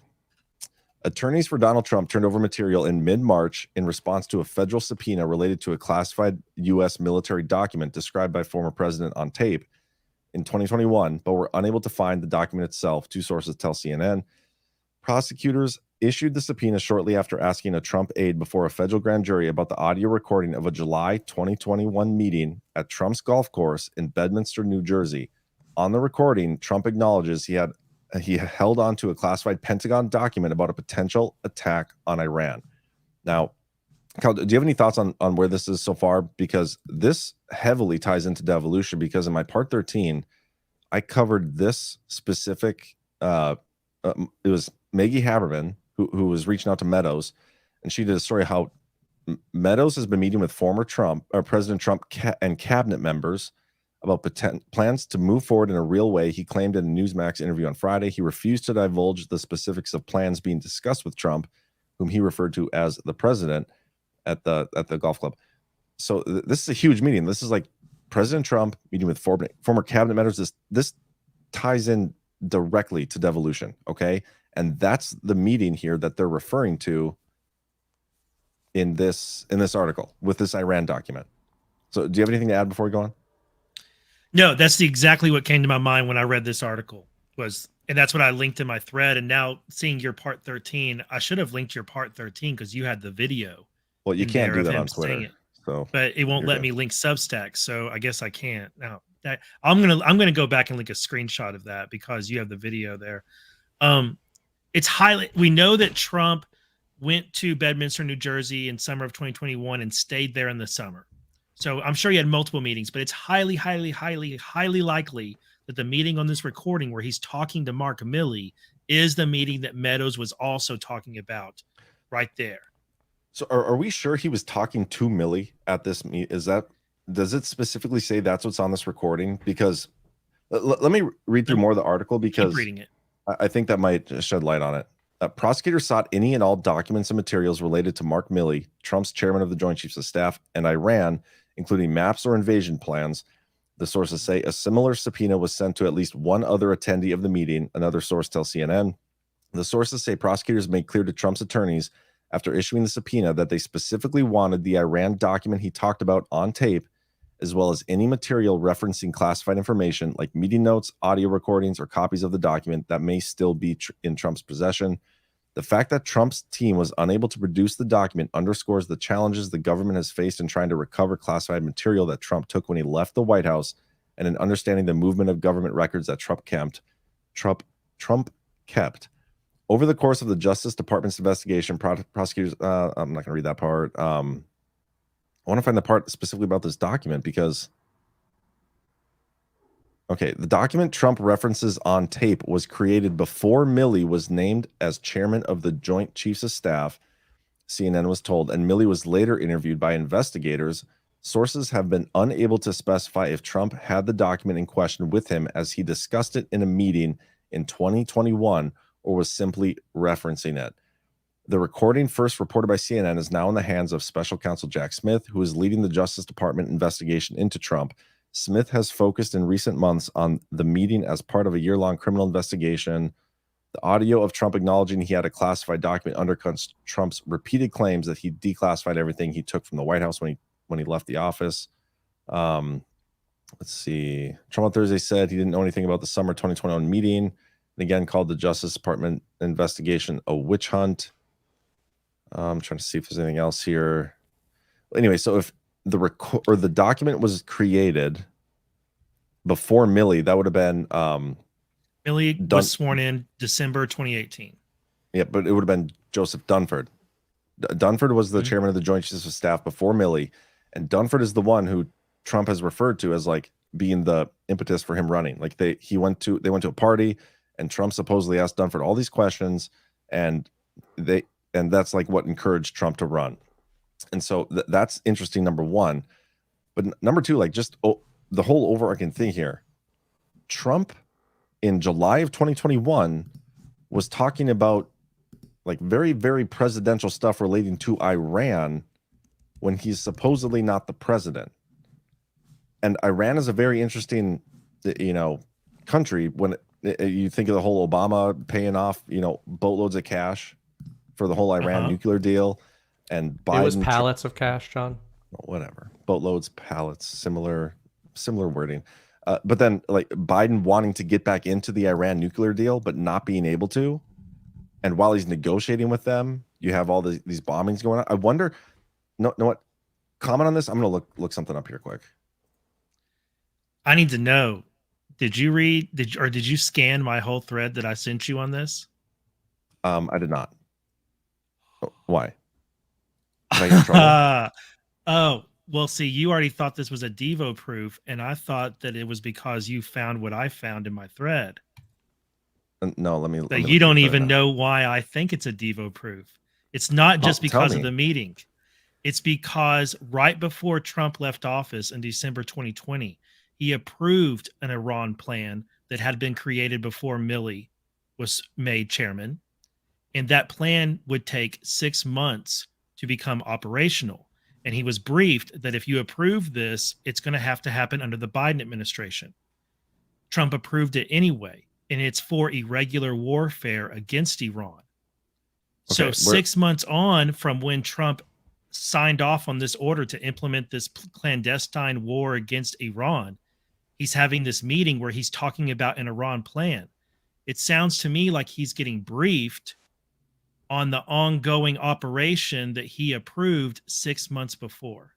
Okay, so this is from your thread. In the final month of his presidency, Donald Trump signed off on key parts of an extensive secret Pentagon campaign to conduct sabotage, propaganda, and other psychological and information operations in Iran, according to former senior officials who served in the administration. The campaign, which has to be led by the military special operations forces, was designed to undermine the Iranian people's faith in their government, as well as shake the regime's sense of competence and stability, according to.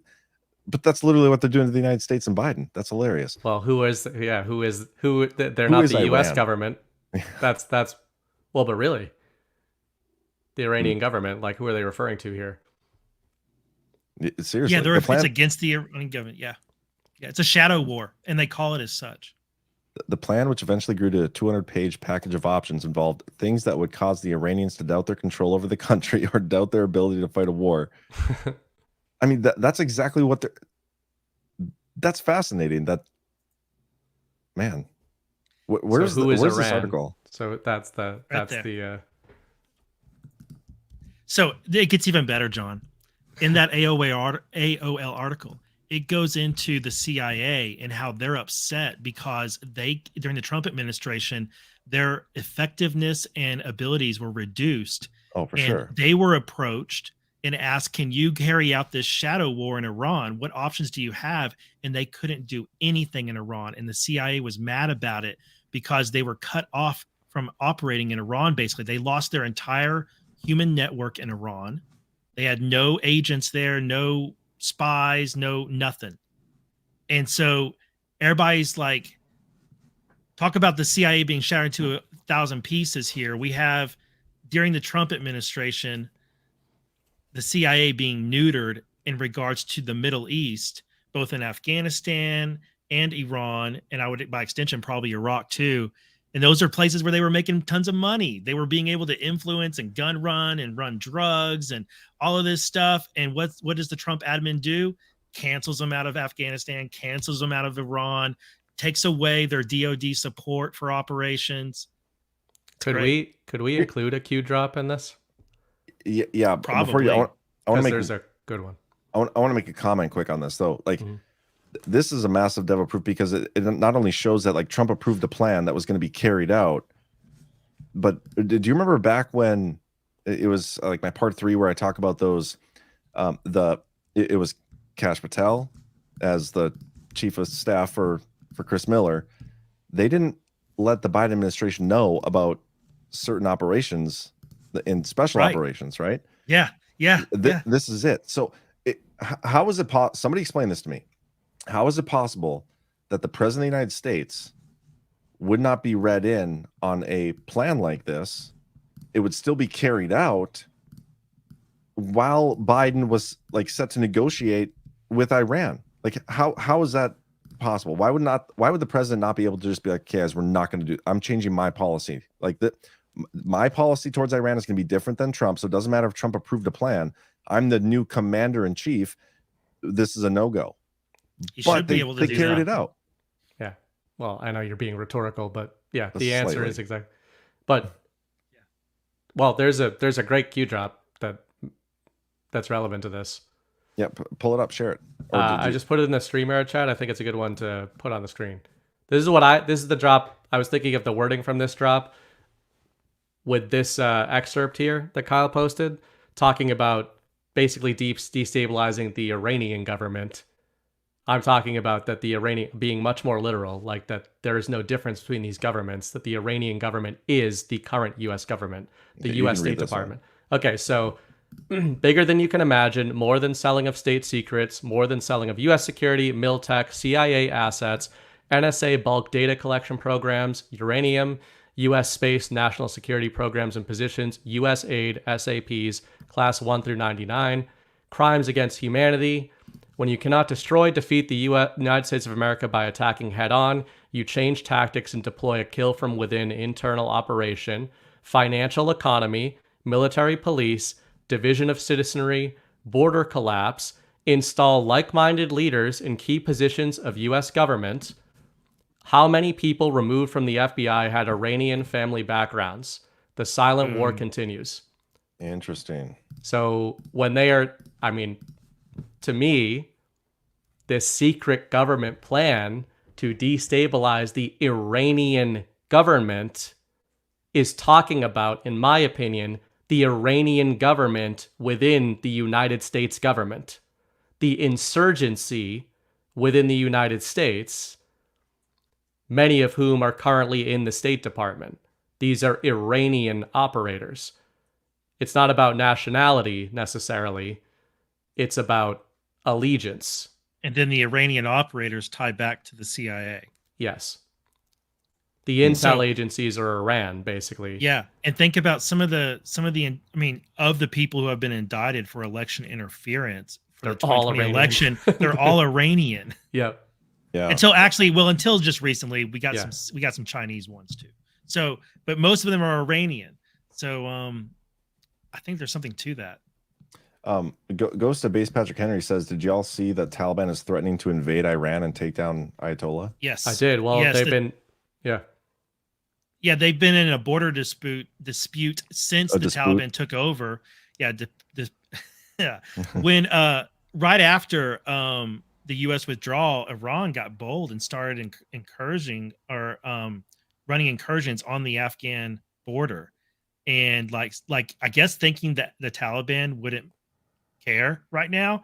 The Taliban very much cared and kicked their butt and kicked them out of Afghanistan, and now these I think their fighting has been more intense than it was then. I think I remember positing way back when I was writing about Afghanistan that Afghanistan may rise up as be this GCC backed country on the other side of Iran, and then you have Saudi Arabia and the other GCC countries on the other side. Iran's going to collapse because there's going to be prosperity break out on all of their borders. Like people are in Iran are going to be like, it's better to be in Iraq. It's even better to be in Afghanistan now. What is going on here in our own country in Iran? Like, it's not, I remember saying for sure that one of the people most upset by the U.S. pulling out of Afghanistan was Iran, because Iran would have much preferred to have the U.S. and NATO troops there and been able to they're kind of CIA run, but they like the targets. They like the money laundering. They like the drug running. They like the gun running.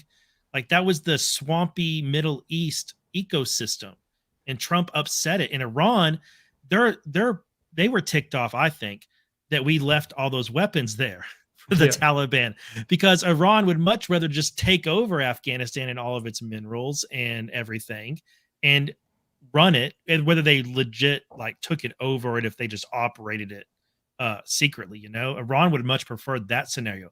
But since the Taliban have the means to defend their own country with, Iran's pinched in. And we know recently, what was it, like a month or so ago, Saudi Arabia and Iran made a agreement. I think it was an economic agreement after having been mortal enemies for decades because they're Sunni versus Shia. Yep. Massive changes happening in China Iran. was credited with helping to broker that deal. Yep. Which is incredible. Xi was credited with helping to broker that. And what's interesting is at the time that you were writing about the Doha agreement or commentating about it, Kyle, with Kabul, there was a lot of fear mongering within MAGA about China's interests in Afghanistan now that it was being destabilized, right? Where you were positing that maybe Afghanistan is not being destabilized, maybe it is being stabilized. And one of the interesting things, I certainly didn't think this at the time, but in hindsight, with some of the digging that a lot of us have done on China, I wonder about China acting as another block, an implied block on Iran as well. Yeah, because China had interest there with the Taliban. They had interest in doing business with the Taliban, and so now it's interesting that you fast forward 2 years and Xi is brokering agreements between Iran and the Taliban. So Iran and Saudi Arabia. Saudi Arabia. But you had China in the mix with the Taliban in Afghanistan that I was thinking was acting as a block, an implied block there. When it comes to Iran, like, so it's said in there how many FBI agents have ties to Iran or whatever. Like, is that like a real thing? Like, has that been proven? Yes. Oh yeah. Yeah. Peter fathers and Strzok was in Iran for years and years. Yeah. Didn't his dad operate there? He was like raised in Iran. Yeah. Peter Strzok was raised in Iran. Interesting. Are they basically like tied to the government over there? Yeah. Well, depends on what your definition of government is, but it was implied in the drops and during the Obama administration. And Donald Trump talked about this a lot back at the time, long before he was running for president. The ties between the Obama administration and the Iranian government. Like what were they? Yeah. Do we know? The Uranium One deal obviously is a massive thing, but this is just my opinion on it, but this idea that the Iranian government is basically like when we talk about Ukraine being a laundering operation, it seemed like the Iranian government feels to me like sort of the head of the snake in terms of deep state government, deep state power. And that's where, even when they talk about building up these nuclear states, supposedly, Iran seemed like the red button nuclear state that they were trying to build up to threaten the rest of the world, basically. Well, who's the governing authority there? Because I'm thinking in terms of like Trump's executive orders that he put out there, right? Like there's 13848, for instance, the imposing certain sanctions in the event of foreign interference in the United States election. There's definitions in there, and they define what foreign interference is, and then what it means. Like, so a foreign government, it's any national or person representing a governing authority is essentially how I interpreted it. So I'm wondering if any of those entities, like the governing authority, if they have direct connections to like Obama and these people in the FBI. I mean, because all that stuff that like certainly fits the definition of a lot of these executive orders, which is huge. Because a lot of the times, even myself, when I'm trying to like dig and make these connections, it's not easy to specifically tie some of these people to foreign governments, right? To foreign governments. It's not easy. Valerie Jarrett is Iranian. But okay. It's another Huma Abedin, Iranian? I haven't been able to I'm looking into that, but Valerie Jarrett was born in Iran. I'd be curious what No, she's Pakistani. Sorry, Huma Abedin is Pakistani. Yeah. I'd be curious what Trump has said, especially about Obama, because if you can connect Obama specifically to like a governing authority over there, that fits all these definitions, and then Biden being vice president and like underneath him, and also his connections to him in general, and everybody says, what if this is like Obama's third term, right? Like that fits a lot of definitions, and you could easily make that stuff fit the definition of like us being at war, not just against China, not just against that right there is the foreign interference that we've been looking for, if you can specifically make those connections. Well, they used Executive Order 13848 on the Iranians who interfered in the 2020 election. Yep. Yeah, I know that. They did use it. When you talk about quid pro quo, one of Trump's early quotes was, "We gave them $150 billion on Iran." About the Obama administration, we gave them $150 billion and $1.8 billion. We got nothing. Look at what they did to John Kerry and President Obama. Look what happened. What kind of deal is that? He did a news conference. That was in a news conference with Emmanuel Macron. All right. So on Peter Strzok, he was born in Michigan, but his dad was in the military for 21 years, and his dad served 2 tours in Vietnam, 2 tours in Saudi Arabia, and 3 in Iran. And Strzok went to an American school in Tehran prior to the Iranian Revolution. And I want to say he went back to Iran during his career at some point. But Strzok has worked for the CIA as well as being in the FBI. And then he's military too. Okay. looking to see if I feel like I've read that he went to Iran for 2 or 3 years doing work either for the FBI or CIA. There's a lot of people with Iran connections, and Iran keeps, Iran was the country that was like, it's like one of the bad guys out there that it's built up. Iran and North Korea, they're the favorite punching bags that are never punched too hard, like they're convenient. They're gonna get us. We want to churn up the war machine. We mention Iran or North Korea, and the drops say that that CIA that was running North Korea, Trump took them out, and that CIA no longer controls North Korea, if I'm remembering the drops correctly. And then I think it's possible the plan Trump is mentioning that they're talking about, it makes a lot of sense to me. It would be these plans he approved 6 months earlier that he was told would take 6 months to become operational. It makes sense to me that would be on that recording. He may be discussing that, and I could see how that could become fake news or possible fake news, that he kept some Iran plan. It's classified, and he kept it back and was showing it to people. When the article doesn't confirm whether he actually had it, they don't know if he actually had the document while he's talking about it. And they don't know if he was talking to people who shouldn't know anything about it. Maybe everybody there is authorized to know what he's talking about. We don't even know what he said. We just know he referred to it. For all we know, he made a joke about some plan that Mattis had, which is true. I looked it up. General Mattis had an Iranian plan about how to trap them into attacking one of our drones so that we would have the excuse to send in fighter pilots to shoot down or to attack them. Like it was like a ploy to get it where we could fight back against Iran without starting a war. I mean, for all we know, Trump was making a joke about General Mattis's plan, right? It's interesting too. Like, how did this recording happen and get out of that meeting? It came from, what is her name? Her name is in the article. She was being interviewed by the special counsel in front of a grand jury, and she mentioned it. But who had the recording though? Just a second.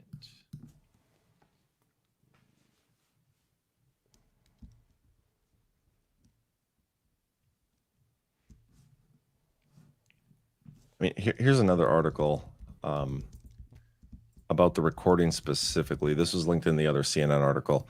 Federal prosecutors. Margot Martin is the person. Okay, federal prosecutors have obtained an audio recording of a summer 2021 meeting in which former President Donald Trump acknowledges he held on to a classified Pentagon document about a potential attack on Iran. Multiple sources told CNN, undercutting his argument that he declassified everything. The recording indicates Trump understood he retained classified material after leaving the White House, according to multiple sources. Again, I hate that. I hate it when they say that. Source is familiar. On the recording, Trump's comments suggest he would like to share the information, but he's aware of limitations on his ability post-presidency to declassify recordings, two of the sources said. CNN has not listened to the recording, but multiple sources described it. One source said the relevant portion on the Iran document is about 2 minutes long, and another source said the discussion is a small part of a much longer meeting. Special counsel Jack Smith, who's leading the Justice Department's investigation into Trump, has focused on the meeting as part of a criminal investigation into Trump's handling of national security secrets. Sources describe the recording as an important piece of evidence in a possible case against Trump, who has repeatedly asserted he could retain presidential records and automatically declassify documents. Let me keep going here. The episode has generated enough interest for investigators to have questioned General Mark Milley, one of the highest-ranking Trump-era national security officials, about the incident. The July 2021 meeting was held at Trump's golf club in Bedminster with two people working on the autobiography of Trump's former chief of staff, Mark Meadows, as well as aides employed by the former president, including communications specialist Margot Martin. The attendees sources said did not have security clearances that would allow them to access the classified information. Meadows didn't attend the meeting. I'm confused. So Trump had a meeting with two people working on Meadows' autobiography, as well as aides employed by the former president. Meadows' autobiography includes an account of what appears to be the same meeting, during which Trump recalls a 4-page report typed up by Mark Milley himself, It contained the general's own plan to attack Iran, deploying massive numbers of troops, something he urged President Trump to do more than once during his presidency. The document Trump references was not produced by Milley, CNN was told. That's sorry, totally random. Lisa Page tweet from January 3rd, 2020. Iran is smart and strategic and all over the world. It's not an irrational actor. They have a pride of a 5,000-year-old culture. People are talking about, she said, my mother emigrated from Iran in her late 20s to forge a better life for herself. And then goes on a rant about how they're not irrational. They have a pride of a 5,000-year-old culture. I fear they are going to hit back in a way to remind America that they are a real and independent country. It sort of reads like a threat. But Strzok and Page both having strong Iran connections. Yep. One thing I didn't make clear about this document and this plan that they're talking about. Everybody needs to understand, nobody knows whether or not this document is missing or if Trump had a copy of it or if Trump even took it.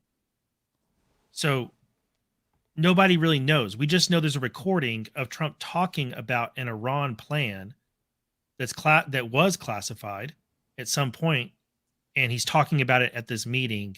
And so all these stories are being generated about how, did Trump take it? Did Trump show it to people? Like all that kind of stuff. Remember a while back, like months ago, there was talk about a map. Did Trump show anybody this map? And it's kind of like that. Now, if it's missing, if they think Trump took a copy of it or took the plan and it's now missing and DOJ doesn't have it, archives don't have it, Trump doesn't have it, somebody might have taken it. And Trump had a lawyer leave his legal defense team last week. And this lawyer immediately ran to CNN and started talking dirt about all the other lawyers on Trump's team. And so there's been a falling out within Trump's legal team lately. And I think that's indicative of at least one lawyer, probably more than one, may have messed up and is feeling the heat because they're finding themselves under investigation for how they handled classified documents, not Trump. Interesting. And then recording, it doesn't say where the recording comes from, but what you want to bet the recording came from Trump himself. What you want to bet that Trump recorded these conversations and he's the one who turned it over. And that's why there's not a clear explanation of how DOJ got the recording. Yeah, it says right here, the revelation that former president and commander-in-chief has been captured on tape discussing a classified document could raise his legal. So it doesn't say that he had it. He was just discussing it. Is it a crime to discuss stuff that you did while you were a former president? Quote unquote former? Who knows, man? I mean, maybe all he said, hey, have you seen any Iran news lately? They're trying to restart the Iran nuclear deal. Good luck with that, with the shadow war going on. Maybe that's all he said, and they're trying to make it into something more. But this was around the time where the Biden administration was trying. There was lots of news around this time period, July 2021, of the Iran deal. Yeah, another Q drop just as a reference. Who audits where foreign aid actually goes? After a Trump quote, are we going to be sending massive amounts of money that simply goes into other people's personal bank accounts? And then it says, foreign aid, country X, personal bank accounts, U.S. personal involvement, think Iran. I wonder if there's any like gold in Trump's former Twitter, like the Trump Twitter archive, when you like he used to tweet about all sorts of stuff. You know, you wonder if you can find anything about. I'll have to dig into that. Do you guys know? Do you guys know who's looking at U.S. aid right now in Ukraine? I've heard of a guy or two. His name is Robert Storch. We're getting storched. He is literally conducting audits right now on U.S. aid in Ukraine. I just think it's interesting when you tie, again, going back to the wording in that excerpt about the Iranian government, a plan to destabilize and reduce confidence of the Iranian government, and then John's research like you said, trying to tie that into foreign interference. We've always looked at a lot of MAGA has constantly looked at China and the CCP, and maybe that's true, but if the Iranians have people in our intel agencies and literally in our executive branch during the Obama administration, that's a whole different kettle of fish. John Kerry ran point on the Iran nuclear deal, so he's a huge one with ties in there. A lot of friends in the Iranian government. People in the chat were pointing out, which is true. His son-in-law is of Iranian descent, but not Iranian citizen. But he's got ties. He's got familial ties, and he's the one who ran point. When I look at this stuff, like there's so many ways they could look at what was happening and tie it to foreign interference, and like the whole Trump broadening the definition of what a transnational criminal organization is. Yeah. And every single one of these moves, like you could look at and be like, okay, well, this fits the definition of a foreign government or the governing authority of some sort that's not sovereign to the United States. They're the ones that are interfering here. It could be Ukraine, it could be China, it could be all these people with all these foreign ties. Doesn't matter what it is. And I don't even think the like ethnicity matters or the nationalism. No. I think it's like when we talk about the deep state, it's sort of like when you mention Ukraine, like are Azov Ukrainian? I mean, like Azov is Azov, right? They're Nazis. So with these Iranians that were in the FBI and everything, like, is Peter Strzok Iranian? No, he's an American, but he was schooled in Iran. Is Lisa Page Iranian? I mean, her mom was Iranian, but it seems like it's more a marker, to your point, of allegiance. Who is the allegiance to? I don't believe it's to the government of Iran. I believe it's more of an open-ended question of what is the government of Iran? Who is that? And I think it's, who's the government of Ukraine? It's not Ukraine. It's deep state. It's a deep state globalist. It's a criminal organization. Well, and I think a lot of this too is like our own government, right? The CIA, and the State Department. The CIA's ties to the Azov Battalion and the Azov Battalion's origin story with Kolomoisky funding it and the CIA training them and all this stuff. It's a loop. Yep. And so you look at that, and then any ways that the CIA may have interfered in elections, or there's just so many ways that they could have done designate this. You're at the point where to your point about definitions with these executive orders, you're at the point where I believe you could literally designate the Central Intelligence Agency as foreign agents. Yeah, I agree with you, and that's the thing. What's going to come down to though is for Trump to justify doing it, he has to make it make sense in like an easy to understand way for the normies, right? If you slap a flag on it, if you slap like everyone can map the idea of Russia, right?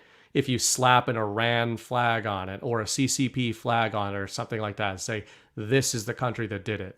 Yeah, sort of like to deliver that.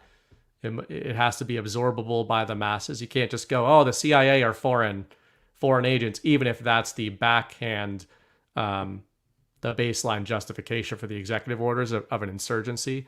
Yep. I do agree that they would have to brand it almost. Yeah. But anyway, go ahead.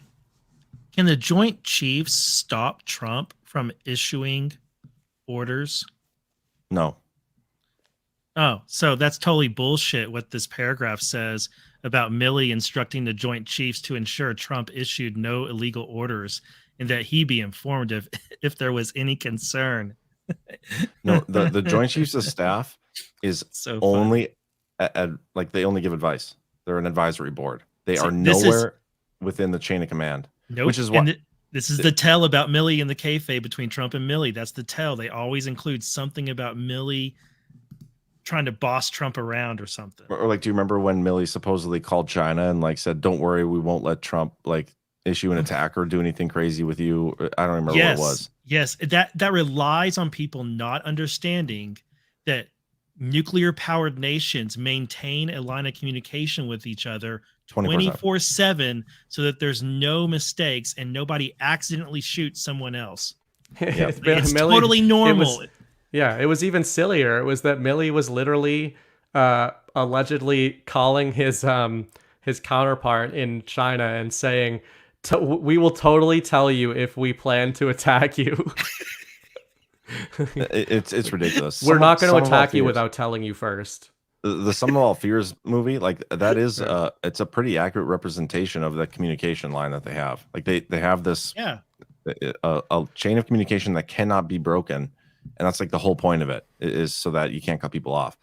But anyway, kind of coming back to what I was talking about at the beginning, wouldn't it be fascinating if Jack Smith's investigation into Trump and his handling of classified documents and the situation with the election ultimately reveals that like Trump did find evidence of foreign interference and he did devolve the government? Ever since Trump said that Jack Smith was Mueller 2.0, I believe that Jack Smith is actually going to reveal some election fraud, and is going to reveal everybody's going to think he's after Trump when he's really not. He's after the swamp. And then I became even 10 times more confident of that when in late December it was revealed he sent subpoenas for communications and documents that were shared between all of the people that were investigating the 2020 election fraud. He wanted all of their stuff. He sent subpoenas to like Flynn and Sidney Powell and Patrick Byrne and Frank and like everybody. And he was like, I want all of your communications and documents that have to do with the 2020 election that were created between like November 3rd and January 20th or something. And like, is like, okay, even if he's not specifically setting out to investigate fraud in the 2020 election, he's going to come across the evidence that Trump team gathered. And there was a New York Times article several weeks ago that I highlighted that gave me a lot of hope in this regard, because they had a legal expert on saying, look, in order to prove that Trump interfered in the transition, Jack Smith is going to have to prove that Trump really did believe the election was stolen from him, or that he knew it wasn't and lied about it. That's going to be an element of proving the crime. You have to know what was in Trump's mind. What was his mindset? Was he thinking, I really did get stolen from him? If he really thought it was stolen, if Trump was getting information as president of the United States that it was stolen, then his actions are going to be legal from that point on. Like it's understandable that he would take the steps he took and went through the motions he went through to try and ensure that it was correct, right? It wouldn't be interference in a transition. It would be him doing his due diligence as the chief executive officer of the United States, right? Or as the commanding officer, I should say. Yeah. So that's an element. No matter what, Jack Smith is going to have to deal with the information Trump had that made him believe the election was stolen. Period. As an element of the crime, Jack Smith has to deal with that. Yeah. The only thing that, I understand the feeling of probably many of us in this movement, like we've been burned so many times. Like this is it. It wouldn't surprise me if he doesn't go there and he does turn this into a political hit job against Trump. It's hard to know who Jack Smith really is. There isn't a whole lot out there about who Jack Smith actually is. He's kind of like another Durham in a lot of ways. And so, and Durham, like what we got from Durham, it wasn't publicly wasn't what we were hoping for. That's not to say it wasn't good. I still think that was passed off and there's other stuff going on, but I don't know, man. I hope that's where this goes. That would be fascinating. What would you do then at that point? Like if Jack Smith actually went through, found evidence of fraud, got into Trump's mindset or whatever, and like determined, he did have this stolen from him. He was justified in everything he did. I mean, what then? I mean, you have someone that Trump has built up as a monster. Literally, that's what he's calling him. Mm-hmm. Now saying that he has found this, or at least saying, here's what Trump was looking at and why he believed it was stolen. Yeah. And he's someone that with Garland appointed and the Democrats are cheering on like he's going to get Trump. I'm not convinced he will. And if he does try to indict Trump, he's going to have to deal with the fact that he's going to end up revealing anyway that Trump was a CHS, and that Trump has been an asset for years for DOJ, and he's going to have to deal with that too. Yeah. That'd be interesting.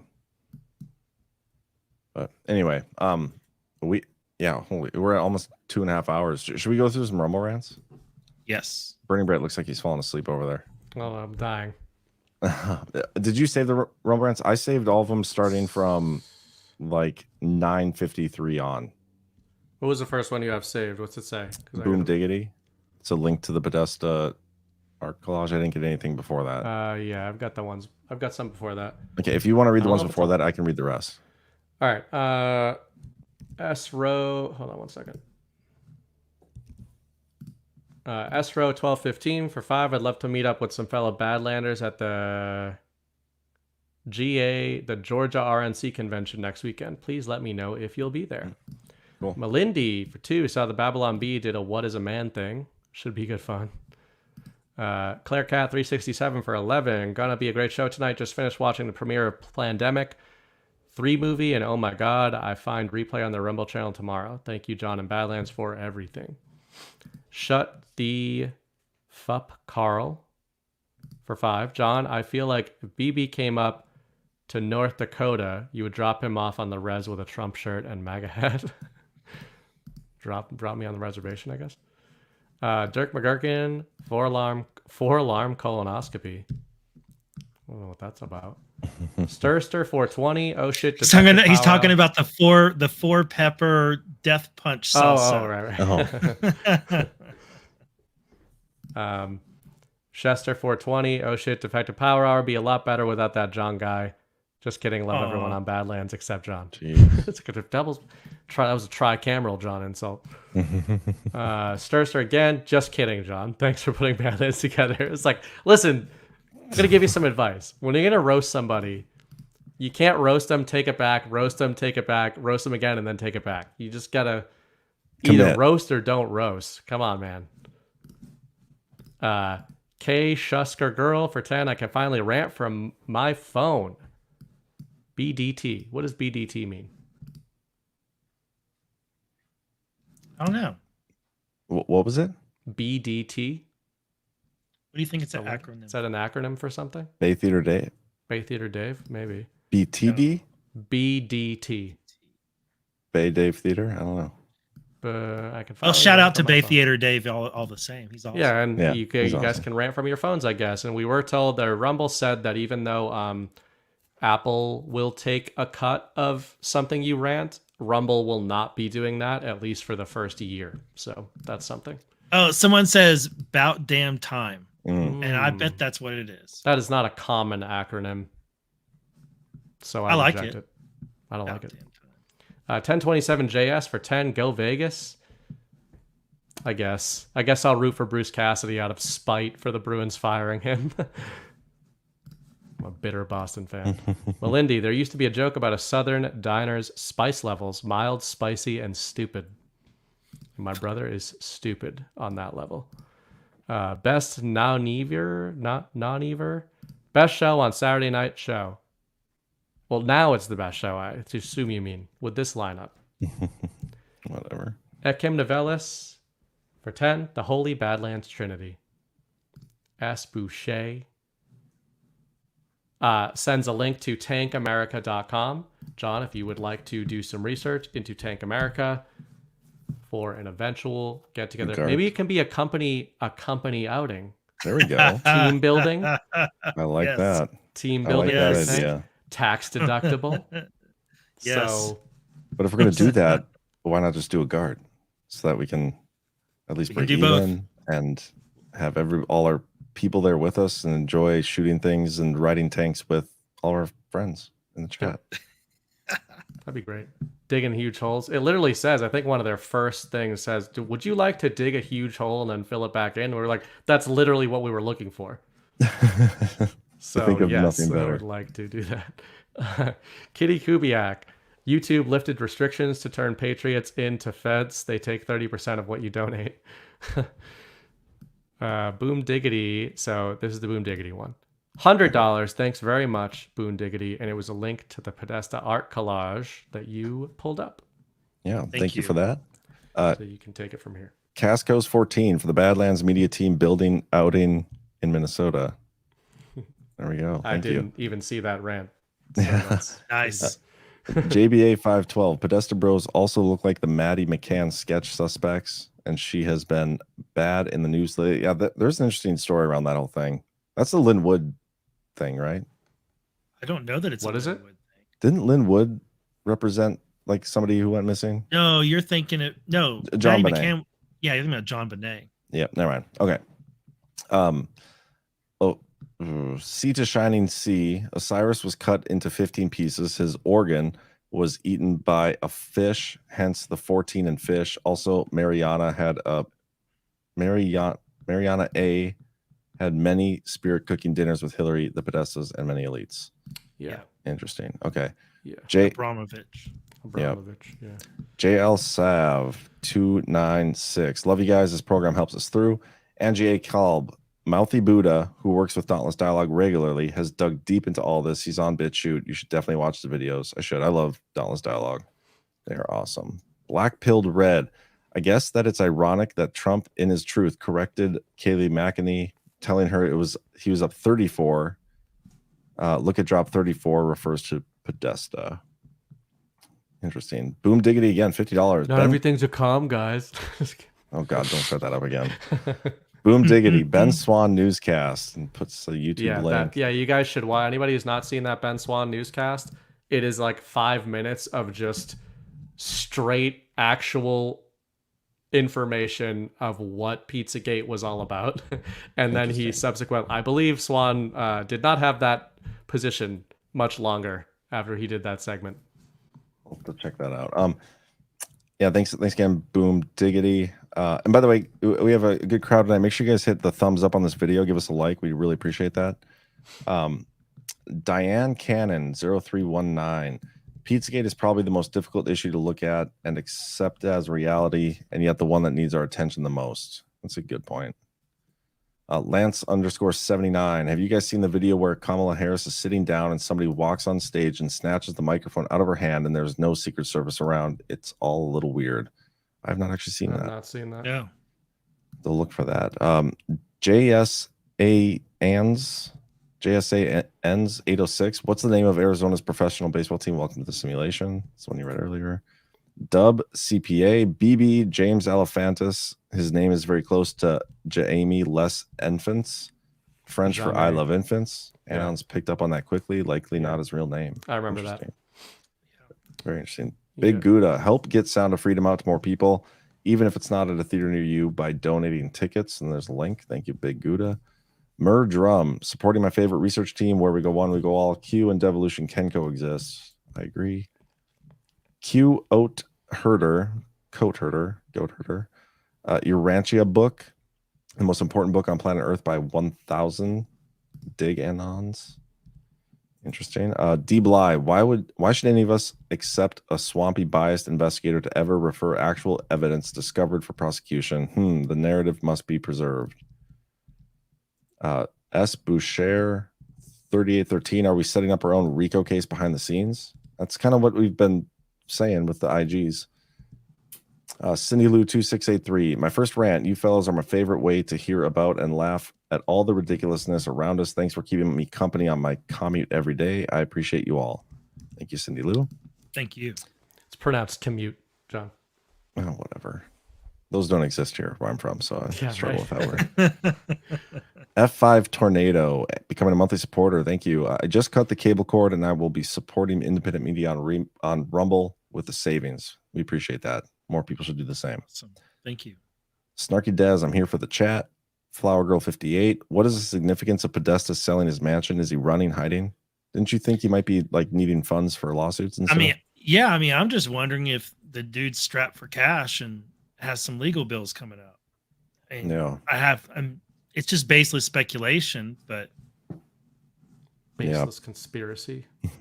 Poso for Hope. We have a diamond district here in Manhattan. CX Max. Are you a coincidence theorist, John? Laugh out loud. Much love to you three.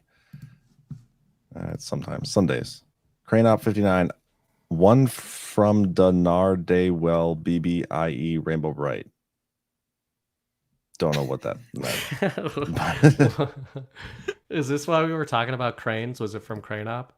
Yeah, it was from Crane Op. One from One from the ne'er-do-well. That's what he's saying. It's not how you spell it, so I assume he knows that. Maybe. Or he's a total idiot. No, Cranop's not an idiot. We like Cranop. $100 from Reha. Smith is going to blow it wide open. It's very possible. Thank you.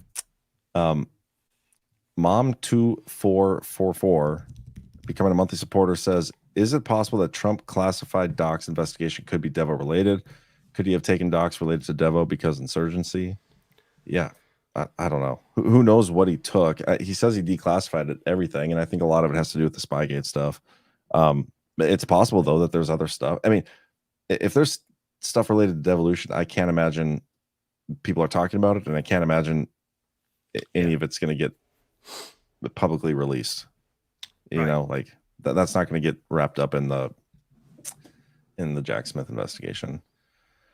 Kurt with a Q.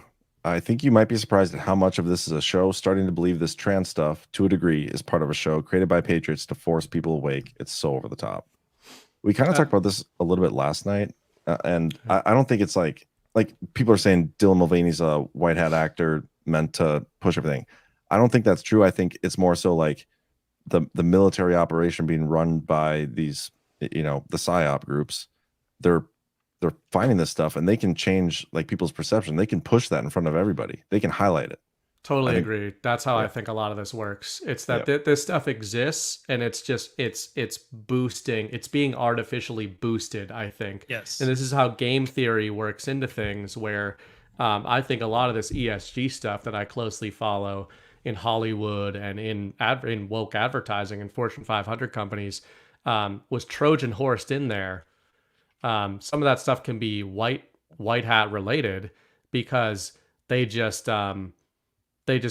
install these horrible figures. Like everyone's seen the woman who was in charge of Anheuser-Busch marketing talking about how their audience was just frat boys and they needed to change the culture. It's like nobody in their right minds at Anheuser-Busch would have done that.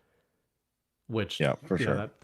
I think it's a combo of there being real issues, real problems with some of this stuff, this wokeism and everything else around it.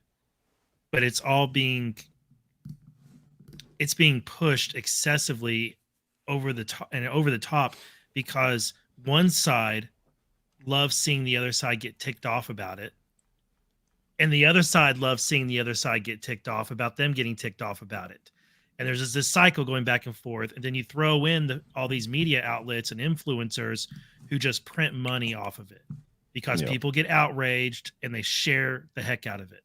And I think that's the point where it becomes a distraction and not worthy of our attention. Like I think it's so blown up I think it's blown up about 10 times bigger than what it actually is. Yeah. I'm going to start showing the screen when we read through the rant so everybody can see what I'm reading. That's a good idea. Yeah.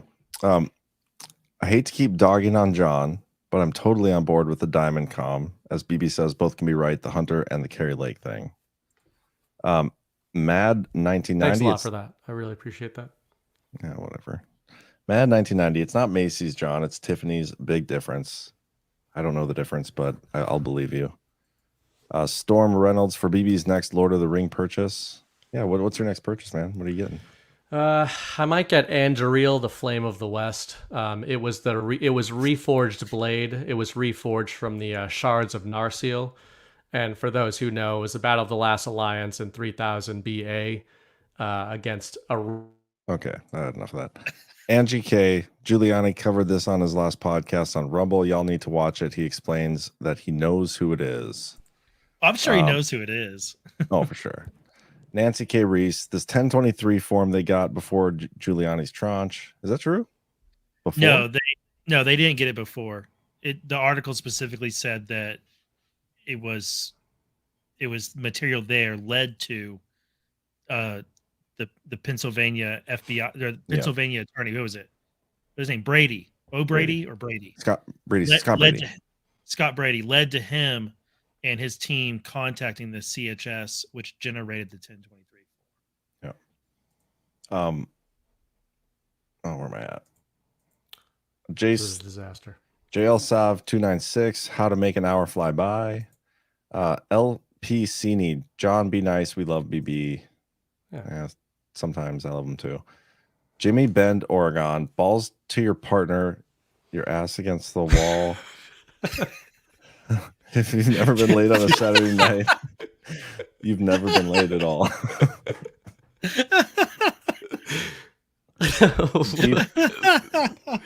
Deep thoughts, all humorous side. Badlands Media is the new news. I'm trying to picture like what's the are these song lyrics? I don't know, or but instructions. These are the new Badlands Media like slogan. Right here. Balls to your partner, ass against the wall. If you've never been late on a Saturday night, you've never been late at all. It's a haiku. Oh, okay. Oh my gosh. Well, thank you, Jimmy Ben, for that one. PJW, BB needs to find a sunglass sponsor who will make narrative shields for us. That's clever. Hey. Nice. Trademark. Cue it. Chris Paul called the COVID doctors turning on Trump. You are the news now. Would love to know how you guys see the landscape in Australia. Never been to Australia, so I'm not sure what the landscape looks a little like bit temperate, but also a little too hot for me. Lots of poisonous things there. Way too much stuff that can kill you. Cue it. Thank you very much. I love the track changes to the F1 track in Melbourne, and that is one of my dream Grand Prix is to one day go to the F1 race in Melbourne, Australia. Absolutely. Or go to Bathurst. The Bathurst 1000 would be another one I'd love to go to. We'll put that on the Badlands Media team outing bucket list. Yes. If your country's beach has the potential for me to go into the water and be eaten by either a shark or a crocodile, I'm not going there. I feel like that's the first place I want to go. So that's where we're going. Anywhere Bernie Bright can get eaten by a shark. Well, I'm in the shark capital of the world, basically, around me. Reha, look up Diamondbacks in your search engine. I think I saw that rant like a few times. Anyway. Kurt with a Q. Trump promising that America will be roaring back by Memorial Day 2025 is a calm, in my opinion. Yeah, he's been like, he said a few of those things that have been pretty interesting, like, you know, the Easter stuff, like when he put some timing on stuff from back during his administration, even, you know, and when it actually came true, even though it was years later. It's still interesting. A few days ago, he did, he talked about the theory of like the switch or like the circuit breaker kind of analogy of the economy just all of a sudden coming back on. And I thought it was interesting. A couple of days ago, he went at DeSantis because DeSantis was asked something about the economy and he said, you know, it's going to take time and we got to undo all this damage. And Trump basically said, give me 6 months. Yep. And I'll have it. An economy like you've never seen before. So it's coming. Yep. Postal for Hope. I appreciate all your work. We have enough Q decoders. God bless. Thank you, Taylor French. Ron's wife keeps dressing up like Disney princesses. I've been really paying attention to Ron. Jimmy Bend, Oregon. John, Pray Medic has his old Q coverage on Rumble. It's real interesting. Easy way to check out Q. Actually, he sent me his couple of his books. There's like 2 or 3 books of his or something. I mean, I haven't read them just because, again, I don't want to get into the Q stuff. But yeah, I know he does good work on that. I'm aware he's a bright guy. Stir 420. Trump posted at 11:49 p.m. during the show. Check the military time post 2349. Double means exist. That's a com to you, John. I know what he's getting at. Trump posted at 11:49 p.m. during the show. Check the military time post, which was 2349, and it's double means exist. That's a com to me or to you, John. So if you want to look that up. Taylor French. Peter Strzok was born in Iran. JBA 512. Maybe ask Chat GPT who has an Iranian background. That's a good idea. Love to Dance. Is Joanne Harold going to come out as John Harold's trans child? Yeah, if you guys haven't noticed, sometimes I change Burning Bright's name on the screen. It's my own comms. Crane Op 59. You gentlemen are pulling an epic stream tonight. Digging. Kudos. Thank you. Diet M, time to do what our founding fathers prescribed and watch Fight the System on Netflix. Kitsco, FBI reported last week they could not, after years investigating, identify who is Q. Yeah, that was kind of funny. Kurt with a Q. Wouldn't be surprised if some of the Anons are a Q team gone public on social media. Interesting thought. Like if they're just like anons on social media now, like bigger accounts. Jane V712, Defected Devolution Power Night. Yeah. Oh yeah, we're already in Defected. Defected comes on soon. We could just keep it going, Kyle, and just go right into Defected. Yeah, we're like I can go make another pot of coffee. We're like what, like a third of your typical episode length? I think we're only gonna go 3.5 hours tonight because I need some sleep. Vegas Deplorable 26, digthisvegas.com, and then again, Vegas Deplorable 26 with speedvegas.com. Cosmic Thing. I'm tired of John ripping on BB. I know it is in jest, but please stop. It's getting old. I will never stop.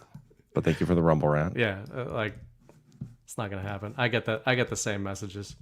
Yeah, where's the people like coming to my defense? That never happens. Pray for sanity. U.S. District Judge Thomas Parker ruled that Tennessee's law banning drag shows in public or in places where children could view them is unconstitutional. Interesting. Did not see that. It may be. It depends. I would like. I'd have to look at the ruling to see why they ruled it was unconstitutional. Pray for or just rather one. The Real JJ14. This is the newscast. T-Dab, and it's a Telegram link, it looks like. Mr. McBastard, guys, this is actually a communist edict of removing industry within a country. Yep. Texas Jules, what gives BlackRock and Vanguard the right to push DEI and ESG scoring on corporations? How can they get away with it? It's because like all these people in control allow them to. I think of it as the new affirmative action. It's like, it's just this thing. Every company has to deal with it. You won't get to it's sort of like when lefties tell you build your own when you get censored from Twitter or YouTube. They just say build your own. Technically, they're not committing a crime against you, maybe, in their argument. So BlackRock and Vanguard, that is the financial system. So for a lot of these companies, the devil's advocate in favor of some of these Fortune 500 companies that have gone into the ESG stuff is if they do not, they're basically kicked out of the system. They can't partake in any of these loans, ETFs, or public trades that these other companies are allowed to partake in. So if you want to give ultimate benefit of the doubt to some companies, some of these corporations, they've been held hostage by these ESG rules. And many of the people that actually want to make money in these corporations are praying for Trump to get back into office so that he renders that stuff illegal.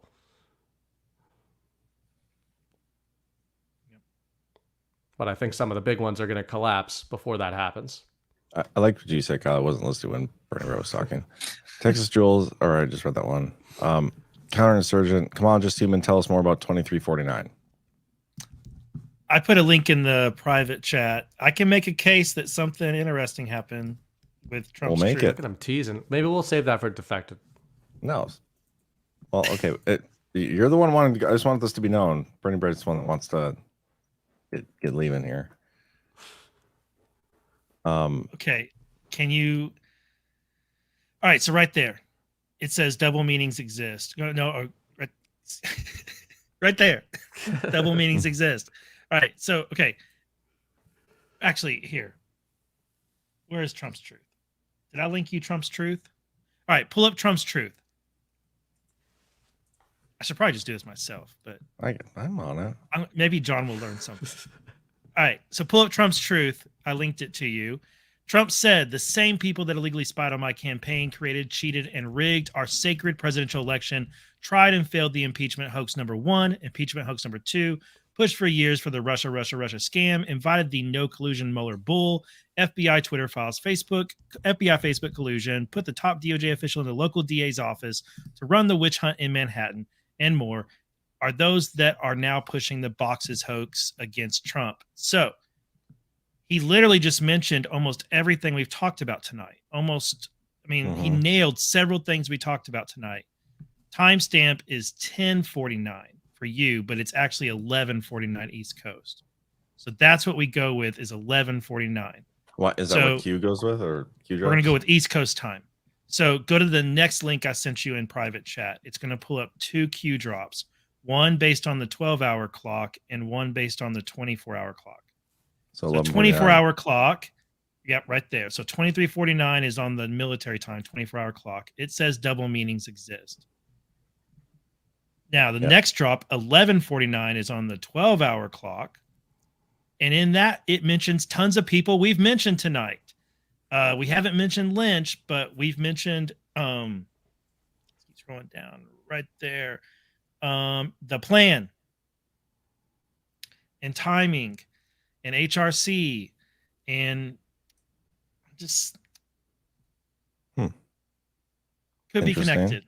Could be connected. I'm not sitting here thinking that Trump is watching us on Rumble right now, but kind of interesting that we were talking about meanings and drops, and we were talking about the subjects we talked about tonight. Trump Posts the Truth, which hits on several of the topics and names that we talked about tonight. And the timestamp that hits double meanings exist, and we were literally talking about meanings and comms. So if he puts that Diamondbacks tweet truth, that'll be funny. He could just, if he does like an Arizona Diamondbacks, that'd be funny because we asked for it. But he could just retruth the Power Hour link and then be like, "This is a great show. Everybody should watch it." Dude, it doesn't have to be so subtle. True. I mean, I think it does when we're talking about devolution. Yeah, I know. I'm being stupid. So he has retruthed somebody who had a devolution link in there, so we'll take it. Crane 59, BB idiot, not nice description, more like savant idiot, envy not becoming. Keck. That's what you get, man. That was very well deserved. I would have been. I'd rather drive an excavator than a crane up. You'd rather? Did you say drive an escalator? Excavator. He said escalator. So doesn't matter. How do you drive an escalator? Lux Deluxe. Anyone ask? Hey, escalators are never broken. They just become stairs. This is like the oldest joke of all time. Lux Deluxe. Anyone ask Chat GPT who his Q is yet?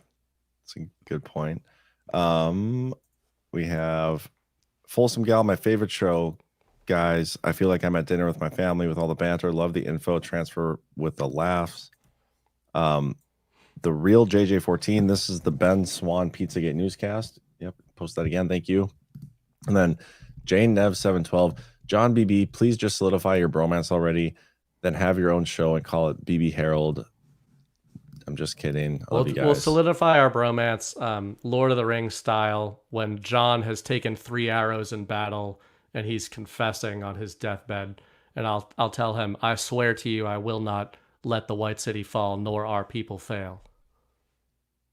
And then John will pass peacefully, but with honor. And I'll continue Badlands without him. Something like that. Anyway, okay, are we done? We're done. Okay. Well, thank you for all the rants, everybody. We appreciate y'all. Thank you for tuning in. Make sure you guys catch Defected tomorrow night, I suppose. They have a show. And also watch Defected tomorrow night at 9 p.m. here on Badlands, and then also Eye of the Storm on Tuesday night. I'll be on that show. I don't know where BB will be. But, maybe get the background Tuesday, image right next time when the show changes. Well, technically, this was supposed to be the show. It was going to be surprised that you guys were on. So you guys are guest hosts tonight, technically. But it was a good show. It was fun. It was good. It was fun. So thanks for helping out, guys. We will see y'all when we see. I'll be back Monday morning at 10 a.m. Eastern with Badlands Daily. So bye, guys. Thanks, everyone. Bye. Thank you so much for joining us, and don't forget to hit the thumbs up on this video. And a special thank you to all of our advertising partners. Please remember to shift your dollars to support those businesses that support Badlands Media. And if you're interested in advertising with Badlands yourself, reach out to Kitty Gillespie. Her email is ads.badlandsmedia@proton.me. That's ads.badlandsmedia@proton.me.